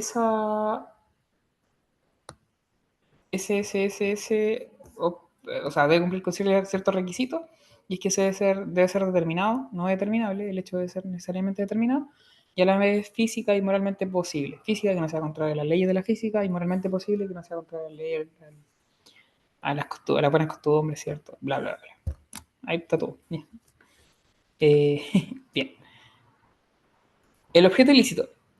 El objeto ilícito no lo define el Código Civil nuevamente, no hay un concepto general. De hecho, hay una pequeña discusión ahí que dice relación con que una cosa por sí sola no puede ser ilícita per se. Una pistola por sí sola no es ilícita. No sé, Francisca Crobeto usa un rifle, ¿cierto?, para disparar hueá. Creo que se llaman rifle, no sé. Pero ese rifle no es ilícito per se. Lo que va a ser ilícito es para las cosas para las cuales, o los hechos que yo voy a ejecutar respecto a esas cosas. Los hechos como en sí pueden ser ilícitos. Si el objeto recae en un hecho, puede ser ilícito. Pero las cosas como tales no pueden ser ilícitas por sí mismas, sino que va a depender de los hechos que respecto a ellas se ejecutan. De ahí que el código lo que hace es mencionar casos de objeto ilícito del 1462 en adelante, que la doctrina lo agrupa en 4 grandes grupos. En primer lugar, los actos y contratos contra el derecho público chileno, como puede ser el someterse, ¿cierto?, a una jurisdicción internacional, que aparece en el ejemplo del 1462. Después tenemos los pactos sobre sucesiones futuras del 1463, salvo lo que hizo relación, ¿cierto?, con el pacto de no mejorar. En tercer lugar, tenemos la enajenación de las cosas del artículo 1464. Y por último, tenemos los actos contrarios a la ley, al orden público, a las buenas costumbres. que esto es como vendría siendo como la regla general y que mete todo, ¿cierto? El saco de actos que sean prohibidos por la ley. De hecho, los actos prohibidos por la ley constituyen la regla general y que está mencionada en el artículo 1466 del Código Civil. Cuando el objeto no cumple con estos requisitos que mencionamos delante, no existe y por tanto debería ser inexistencia, ¿cierto?, la sanción, pero sabemos que la inexistencia no existe, por tanto se sanciona con nulidad absoluta. Y cuando el objeto es ilícito, se sanciona también con nulidad absoluta, y ahí es porque en el fondo el código lo señala en el 1682. ¿Ya? Eso. No se olviden de la regla general, que son los actos prohibidos por ley, artículo 1466. Luego, en el caso de la enajenación, ¿qué está ahí lo importante? Ya, los otros cuadros se aprenden los actos contrarios al derecho público chileno, pactos de soluciones futuras, actos contrarios a la ley, orden público y las buenas costumbres, entre ellos los actos prohibidos por la ley. Pero la enajenación de cosas del artículo 1464 es sumamente importante porque hay que ver cuáles son las cosas cuya enajenación está prohibida. Y el 1464 habla de las cosas que no están en el comercio, de los derechos o privilegios que no pueden transferirse a otra persona, que son los derechos personalísimos, las cosas embargadas por decreto judicial, a menos que el juez lo autorice o el acreedor consienta en ello, y las especies cuya propiedad se litiga, como por ejemplo podría ser una acción reivindicatoria, sin permiso del juez que conoce el litigio. Y aquí también se agrega, adicionalmente, relacionándolo con el número 3, también se podrían enajenar en caso, no solo por permiso del juez, sino que también por la autorización de la contraparte, con el consentimiento de la contraparte. Se entiende que los dos primeros casos son normas prohibitivas, en ningún caso se puede hacer, en el 3 y el 4 se podría enajenar, siempre y cuando se cumpla con los requisitos señalados en los propios numerales. Ahora, la pregunta es, ¿qué es enajenación? ¿Qué entendemos por enajenación? Y respecto de la enajenación, hay que entenderlo en un sentido amplio. Y cuando lo entendemos en sentido amplio, no estamos aludiendo a lo que es tradición. ¿Qué es lo que es tradición? Es transferir el dominio o constituir un derecho real. Siempre que se constituye un derecho real o se transfiere el dominio respecto de alguna de las cosas, de estas 4 cosas, ¿vale?, habría objeto ilícito. Porque enajenación, en el artículo 1464, está en el sentido de tradición. Transferir el dominio o constituir un derecho real. La típica pregunta acá, no aparece, pero dice relación con la compraventa. ¿Se puede comprar alguna de estas 4 cosas? Y la respuesta es, aquí traten de entender o seguirme la línea. Si tienen dudas, me dicen después. Pero la típica pregunta, eventualmente de un grado, es cómo se puede vender alguna de estas cosas, y ustedes tienen que responder que en principio sí, porque la compraventa es distinta de la enajenación, son actos jurídicos distintos. Lo que sanciona 1464 es la enajenación, el acto jurídico de enajenación, no la compraventa. Eso es en principio, porque si uno hace una interpretación armónica del Código Civil, podemos llegar a la conclusión contraria, que es la correcta, que no se puede vender una de estas cosas. ¿Y por qué no? Porque el 1810 dice que se pueden vender todas las cosas salvo cuya enajenación está prohibida por la ley. ¿Y dónde están las cosas cuya enajenación está prohibida por la ley? En el 1464. Entonces, entre el 1810 y el 1464 nosotros podemos concluir que la compraventa de cualquiera de estas 4 cosas está prohibida, ¿vale? Eso no resuelve el problema del todo, porque el 1464 lo que sanciona es la enajenación, ¿ya? No la compraventa. Pero ahí uno agrega, ¿cierto?, la regla general, que son los actos prohibidos por la ley del 1466, porque en ese caso, ya nosotros podemos señalar que esa compraventa, alguna de las cosas del 1464, constituye un acto prohibido por la ley. Y como es un acto prohibido por la ley, el 1466 lo sanciona con objeto ilícito. Entonces son 3 artículos que entran en el juego: 1810, 1464 y, por último, el 1466. El objeto ilícito es una sanción de derecho estricto. Entonces, cuando el 1464 habla de enajenación, lo único que sanciona es la enajenación. No sanciona ya la compraventa. La compraventa queda sancionada por la regla general del 1466 si es que recae sobre una de estas cosas. Ya, eso. No sé si tienen alguna duda respecto de eso. Por ahí algunos estudian como la tesis de Velasco, y Velasco dice, es que el número 1 y 2 son prohibitivos, el 3 y el 4 son imperativos, entonces esos no se pueden vender igual siempre, como ya, filo. Paja molida, esa cuestión, nada, pura tontería, ¿vale? No se la aprendan porque de aquí que se los pregunten, casi imposible. Quédense con lo que les dije. Y después tenemos la causa, que les suele costar mucho la causa. La cosa está definida en 1467, inciso segundo, como el motivo que induce al acto o contrato. Y también define la causa ilícita, que es aquella prohibida por la ley o contraria a las buenas costumbres del orden público.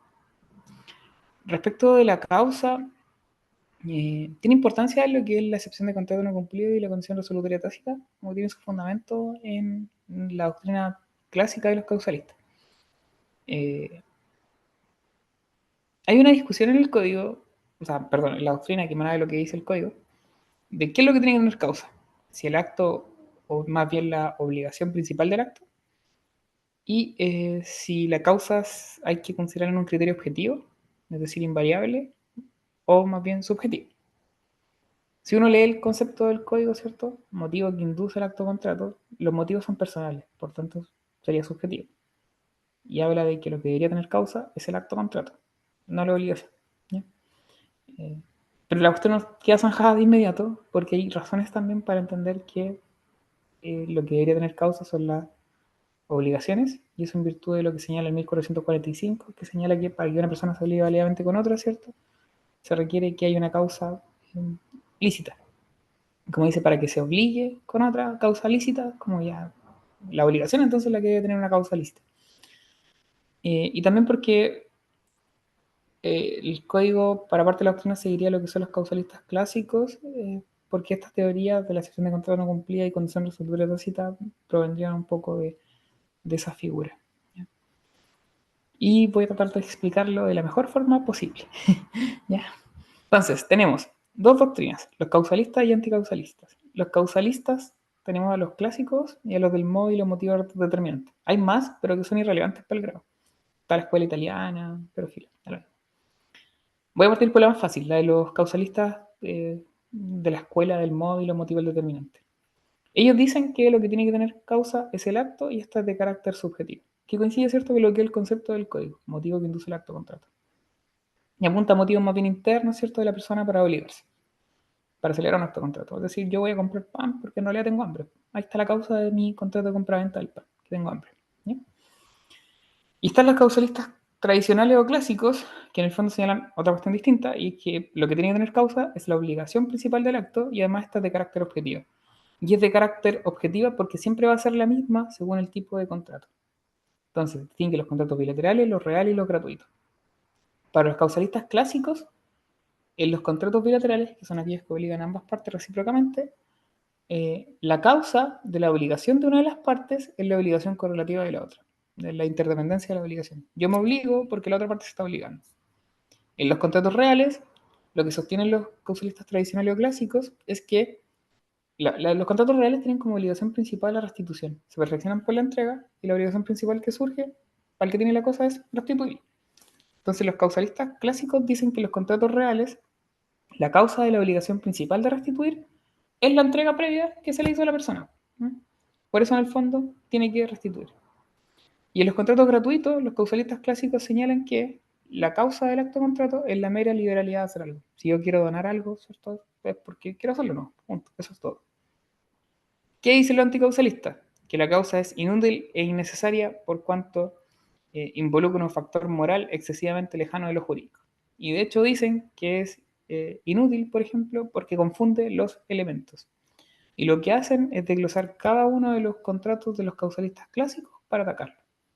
Entonces lo que dicen los anticausalistas es, en los contratos bilaterales no puede ser la causa de la obligación de las partes la obligación correlativa. ¿Y por qué no? Porque las obligaciones nacen al mismo tiempo.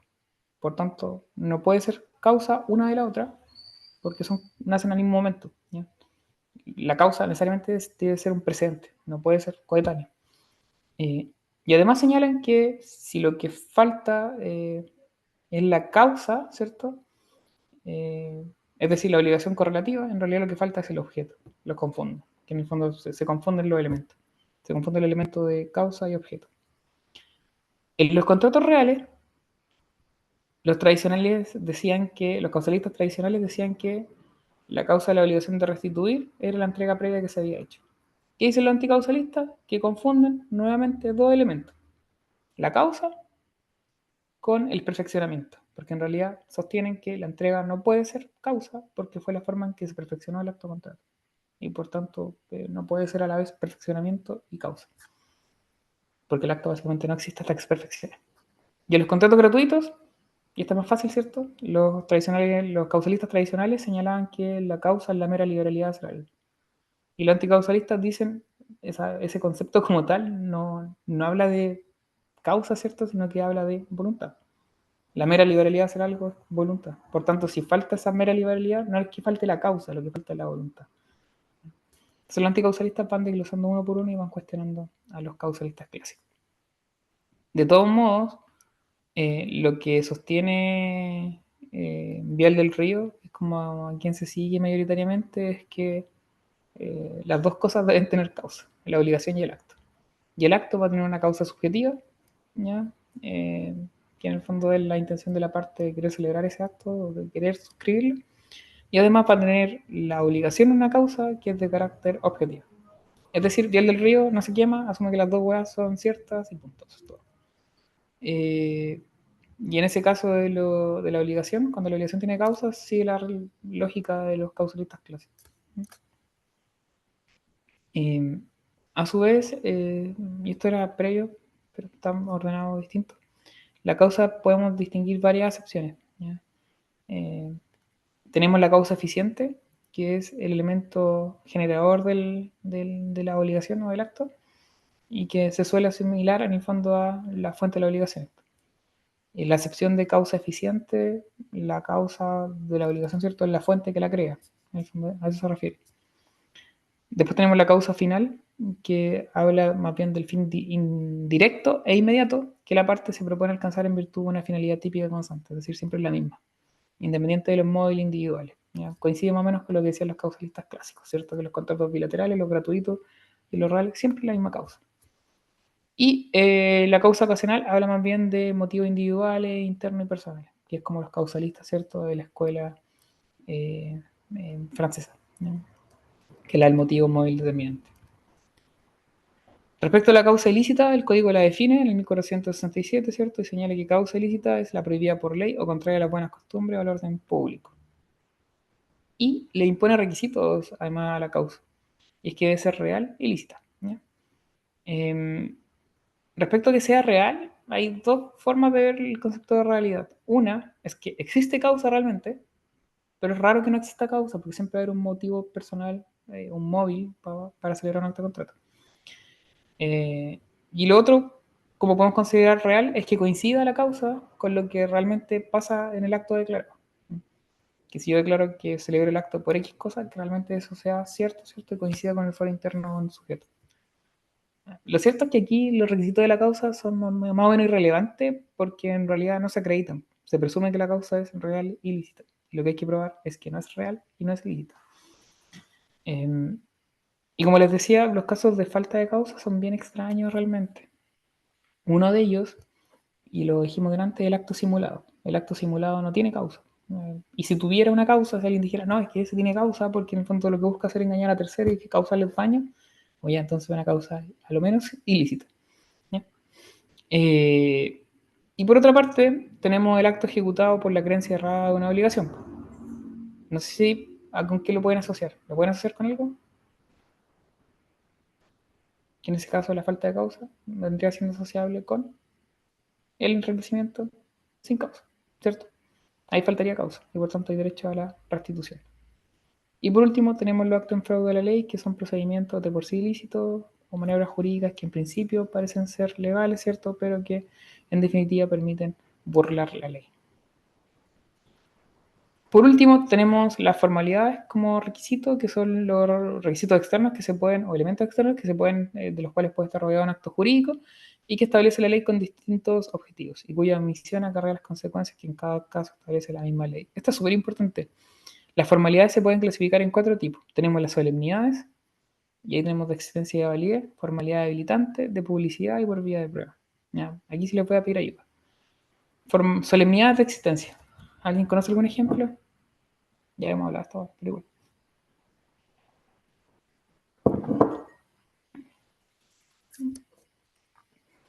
La escritura pública, ¿cierto? En la compraventa de bien inmueble, y por ahí alguien había hecho la hipoteca. Son solemnidades de existencia. Si faltan, sería inexistencia o bien nulidad absoluta para aquellos que consideran que no existe la inexistencia. Y tenemos solemnidades también de validez. Como por ejemplo, podría ser, y dentro le habían dicho, la presencia de testigo hábil en el testamento. La sanción también es la nulidad absoluta. Luego tenemos las formalidades habilitantes, que son aquellos elementos externos que se establecen para poder completar o perfeccionar la voluntad de un sujeto. ¿Algún ejemplo de formalidad habilitante que se le ocurra? Siempre tienen que manejar ejemplos de esta cuestión porque si no... Carlos, ¿podría Bueno, ser la autorización judicial en la enajenación de ciertos bienes? ¿de Como los qué? bienes de inmuebles del pupilo. Ya, ahí sí, ¿ya? Porque hay que agregarle cierto el elemento de la voluntad de un sujeto. ¿Ya? Si tú me decís, por ejemplo, en la subasta pública de remate de un deudor, ahí no, pues, ¿cierto? Pero si hablamos de la enajenación, ¿cierto? Judicial de un incapaz, como podría ser un menor, efectivamente ahí la formalidad, ¿cierto? Vendría siendo la autorización judicial. Y la sanción acá, en caso de no tener esa autorización judicial, es la nulidad relativa, que porque se establece en el fondo en relación al estado de calidad de las partes. Luego tenemos las formalidades de publicidad, que podemos distinguirlas de simple noticia y las sustanciales. Las de simple noticia, y esto es lo importante, protegen a terceros absolutos, ¿ya? Y podrían ser las publicaciones en el diario de algunos decretos, por ejemplo, qué sé yo, muerte presunta o interdicción. Y las sanciones, en caso que falte indemnización, si es que produjo obviamente daño, porque generalmente piensan que siempre es posible demandar indemnización, pero no siempre se puede mandar indemnización porque tiene que haber daño para ello. El daño es el elemento central de la indemnización, de perjuicio.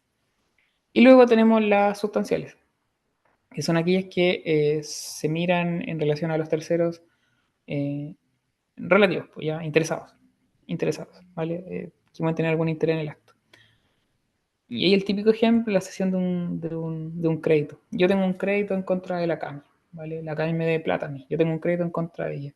Pero yo le puedo vender ese crédito al Eduardo para que él persiga la CAMI. Se lo vendo más barato. Si mi crédito contra la CAMI era de 100, yo se lo puedo vender al Eduardo a 50. Pero si me pago rápido en el fondo y el Eduardo después se queda con la acción, ¿cierto? Para demandar a la CAMI. Si yo celebro ese acto con el Eduardo de cesión del crédito, nosotros tenemos que notificárselo a la CAMI. Y esa notificación es una formalidad de publicidad. Si no la cumplimos, para ella es inoponible. Por tanto, si ella paga la deuda a mi persona, en el fondo está pagando bien, no está pagando mal, porque no tiene cómo saber que en el fondo cambió el acreedor. ¿Ya? Y por último, las formalidades por vía de prueba, que están reguladas en el 1708 y 1709 del Código Civil.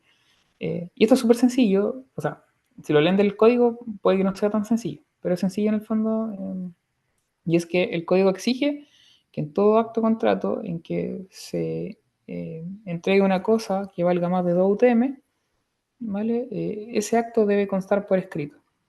Basta con escritura privada. No es para el perfeccionamiento del acto, porque el acto puede ser consensual y por tanto existe por el mero consentimiento de las partes. Pero se requiere que sea por escrito porque complementa 1608 y es que si esos actos que debían contar por escrito no constan por escrito, igual están perfectos, pero no se pueden probar por testigo. Entonces está la sanción de las formalidades por vía de prueba y en la carencia de un medio probatorio, como sería la testimonial en ese caso. Y eso. Respecto al efecto del acto jurídico, chao, no es importante, lo ven después en contrato, así que filo. Y la ineficacia. Y aquí estamos como terminando porque después sigue la nulidad. Ineficacia es la reacción del ordenamiento jurídico en cuya virtud se priva de efecto aquel acto que no cumple con los requisitos de existencia de validez del acto jurídico. Y estamos hablando de requisitos internos del acto. O bien que por un hecho o causa posterior eliminan, reducen o perturban los efectos propios de un acto válido. Y eso se refiere a elementos más bien extrínsecos, ¿cierto? O externos. De ahí que uno puede distinguir la ineficacia en sentido amplio y en sentido estricto. Cuando hablamos en sentido amplio se refiere más bien a elementos intrínsecos, como podría ser los requisitos de validez o existencia. Y cuando hablamos en sentido estricto nos referimos eminentemente a los elementos extrínsecos, es decir, a hechos o causas posteriores que alteren los efectos normales de un acto. Es decir, cuando hablamos de elementos intrínsecos es porque el acto nace viciado. En cambio, cuando hablamos de elementos extrínsecos, el acto nace válido, ¿cierto? Pero después va a alterarse sus efectos por determinados hechos. Como podría ser el plazo suspensivo, que genera la suspensión del acto. La resolución, si es que se cumple una condición resolutoria. La revocación del acto, si es que es de aquellos los cuales se puede revocar, ¿cierto? Por mera voluntad de las partes. Lo mismo del desistimiento unilateral, si es que una de las partes puede desistirse del mismo. La caducidad, en ciertos casos donde la ley la dispone, o la inoponibilidad, ¿ya? Pero En lo que hizo relación con actos jurídicos, nosotros nos quedamos en el análisis de la ineficacia en sentido amplio en cuanto a los elementos intrínsecos, que son las faltas, ¿cierto?, de requisitos de existencia y validez que ustedes estudian cuando ven actos jurídicos, y ya hablamos de los requisitos de existencia y validez, ¿cierto? Y dijimos que eventualmente podía dar lugar a una sanción de inexistencia cuando faltan los requisitos de existencia, o de nulidad cuando faltan los requisitos de validez, o bien cuando faltan los requisitos de existencia para aquella doctrina que entiende que la inexistencia no existe. Esto es lo mayoritario. La nulidad, ¿cierto?, procede tanto por la omisión de requisitos de existencia como de validez.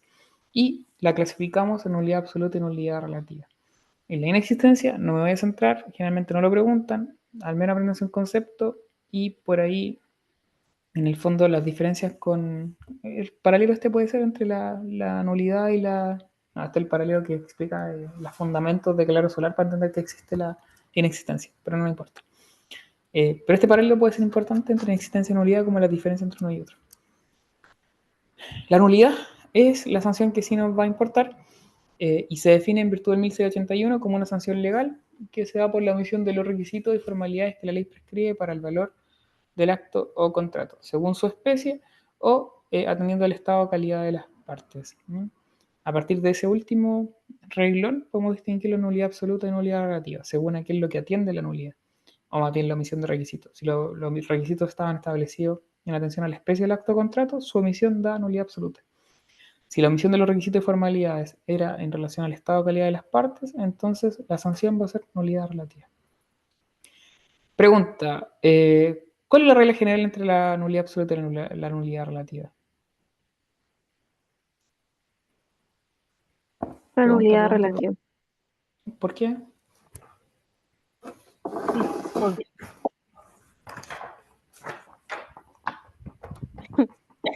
¿Por qué? En el que más dice regla.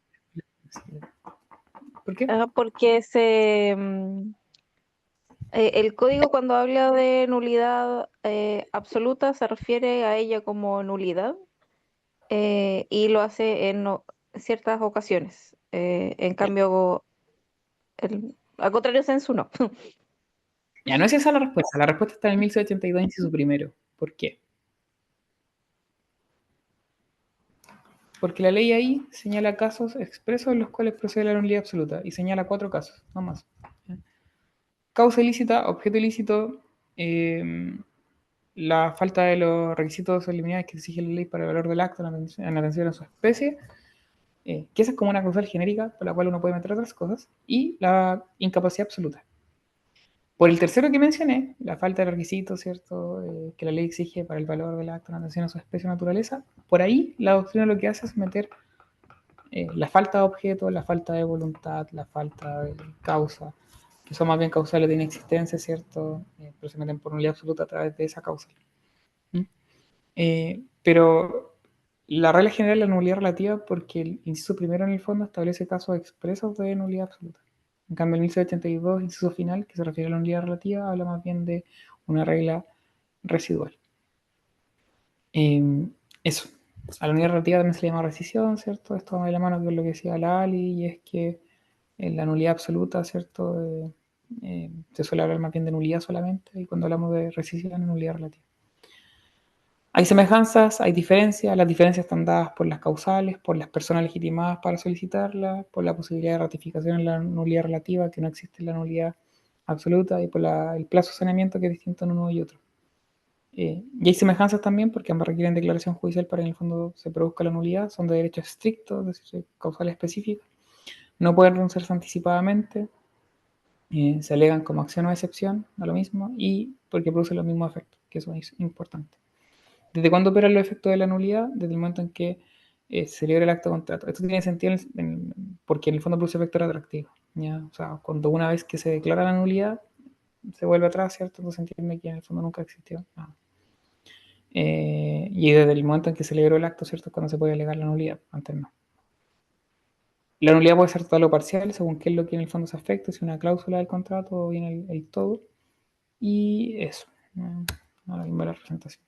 Ya, la nulidad absoluta, ¿cierto?, atiende a la falta de requisito, a la omisión de requisito en atención a la especie o naturaleza del acto o contrato. Ahí están las causales, si se fijan: objeto ilícito, no todas estas están en el 1182 en su primero. Hay que distinguirlo entre causales legales y causales que son más bien doctrinales y que entran por la falta de la sanción de inexistencia.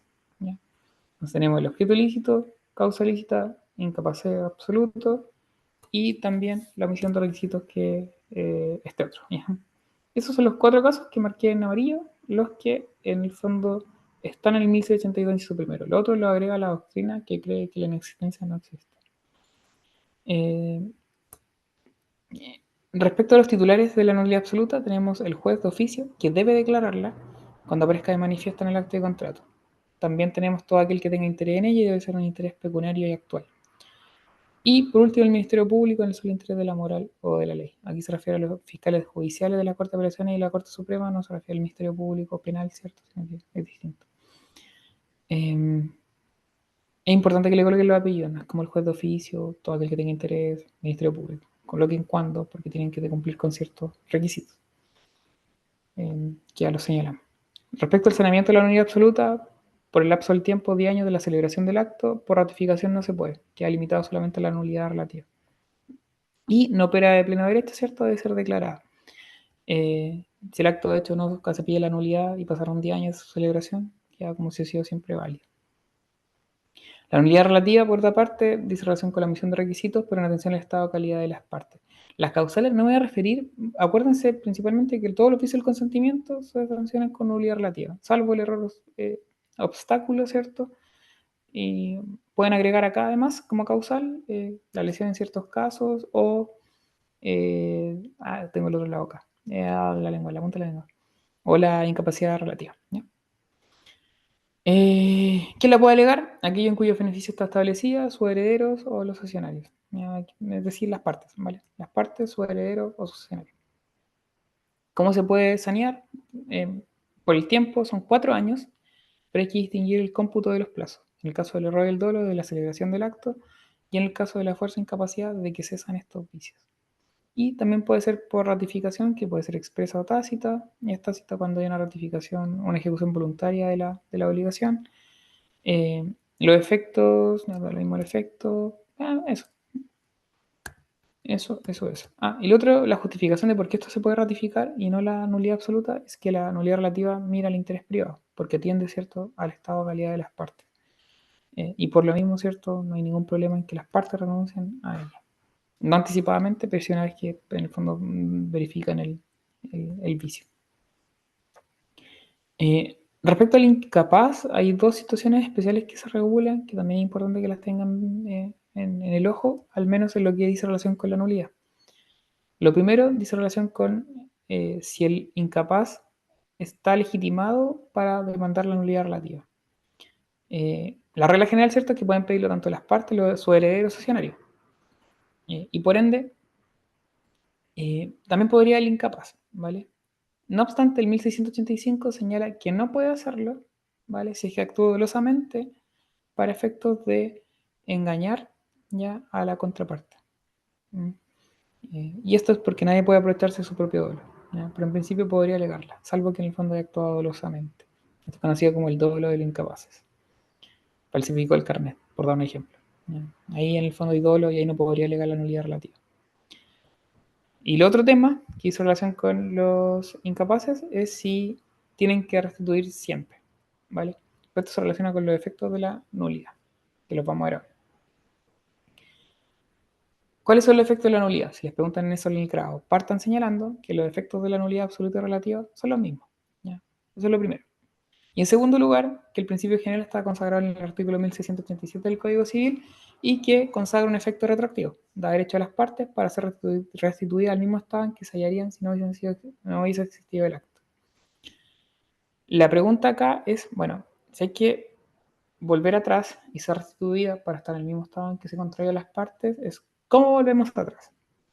Y en esa pregunta de cómo volvemos atrás, tenemos que distinguir entre las partes y respecto de terceros, ¿ya?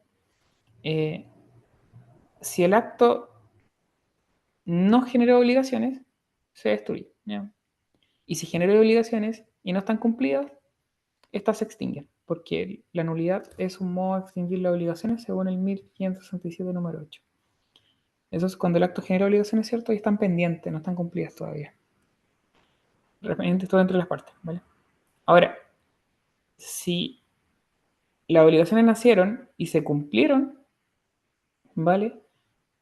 Ahí se vuelve más complejo, porque ahí efectivamente hay que volver atrás y no nos basta con extinguir obligaciones porque las obligaciones ya están extintas por su cumplimiento. Entonces, para volver al estado anterior hay que seguir las reglas de las prestaciones mutuas que están reguladas en el marco de lo que es la acción reivindicatoria. ¿Ya?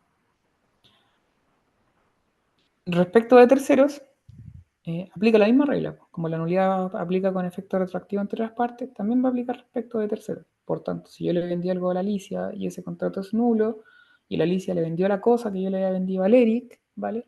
Y por tanto el que tiene la cosa es el Eric ahora, es como ya, ¿cómo volvemos atrás? Porque yo era el dueño original de la cosa y obtuve la declaración de nulidad contra la Alicia. Entonces yo tengo que volver al estado anterior y tengo que volver a tener la cosa. ¿Cómo puedo accionar en contra del Eric? Lo que me dice el código, ¿cierto? Es que respecto de tercero del acto de contrato, como sería el Eric, yo lo que puedo hacer es ejercer una acción reivindicatoria. Porque en virtud del efecto retroactivo de la nulidad, se entiende que yo no perdí nunca el dominio de la cosa. ¿Ya? Y no distinguimos ni la buena ni mala fe del Eric, en este caso, del tercero. Si él estaba de mala fe, bueno, perdió, y si estaba de buena fe, perdió más feo todavía. ¿Ya? Él tiene que restituirme a mí, más allá de las acciones que pueda ejercer él contra la Alicia eventualmente. ¿No? Esa es como la regla, las reglas generales. Hay excepciones hacia el efecto retroactivo. Entre las partes está la prescripción adquisitiva, si que alguna de las contrapartes adquirieron prescripción adquisitiva básicamente. Si alguna de ellas suscribió el acto con objeto causa lícita a sabienda, en ese caso no va a poder ser restituido a él porque se estaría aprovechando su propio dolo. Los poseedores de buena fe además se pueden quedar con los frutos. Y también hay una excepción respecto al incapaz.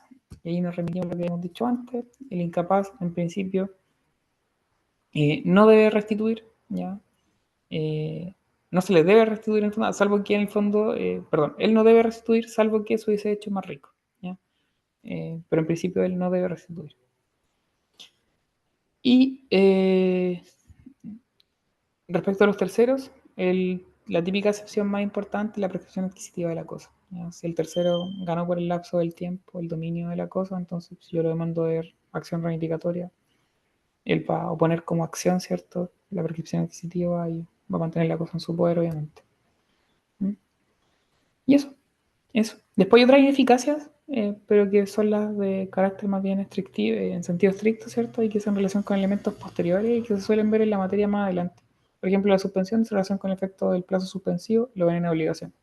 Resolución en relación con la condición resolutoria, la ven en obligación. Revocación se suele ver en el mandato como una de las formas de terminarlo. Desistimiento unilateral, vendría siendo como por ejemplo, el desahucio en el arrendamiento, ¿no? Caducidad, hay varias situaciones de caducidad en el código que están más o menos dispersas. Inoponibilidad, se discute si una ineficacia es en sentido estricto o más bien una ineficacia propiamente tal, así como una tercera clasificación, pero para ello en el fondo no vale la pena profundizar. Sí me voy a quedar un poquito en la inoponibilidad, porque, y ahí cerramos, que es un tipo de ineficacia que consiste en el impedimento de hacer valer frente a ciertos terceros un derecho nacido de un acto jurídico válido o de uno nulo, revocado o resuelto. El contrato vale, pero no se puede oponer a los terceros, ¿no? De ahí que de ese concepto podemos distinguir la inoponibilidad que proviene de un acto jurídico válido o de un acto jurídico nulo, revocado o resuelto. Las que provienen de un acto jurídico válido se clasifican en dos tipos de inoponibilidad, de forma y de fondo. Las de forma son solo dos. Por una parte, aquella que se produce por la falta de publicidad, de una formalidad de publicidad, que lo habíamos dicho antes, en el caso de una formalidad de publicidad sustancial.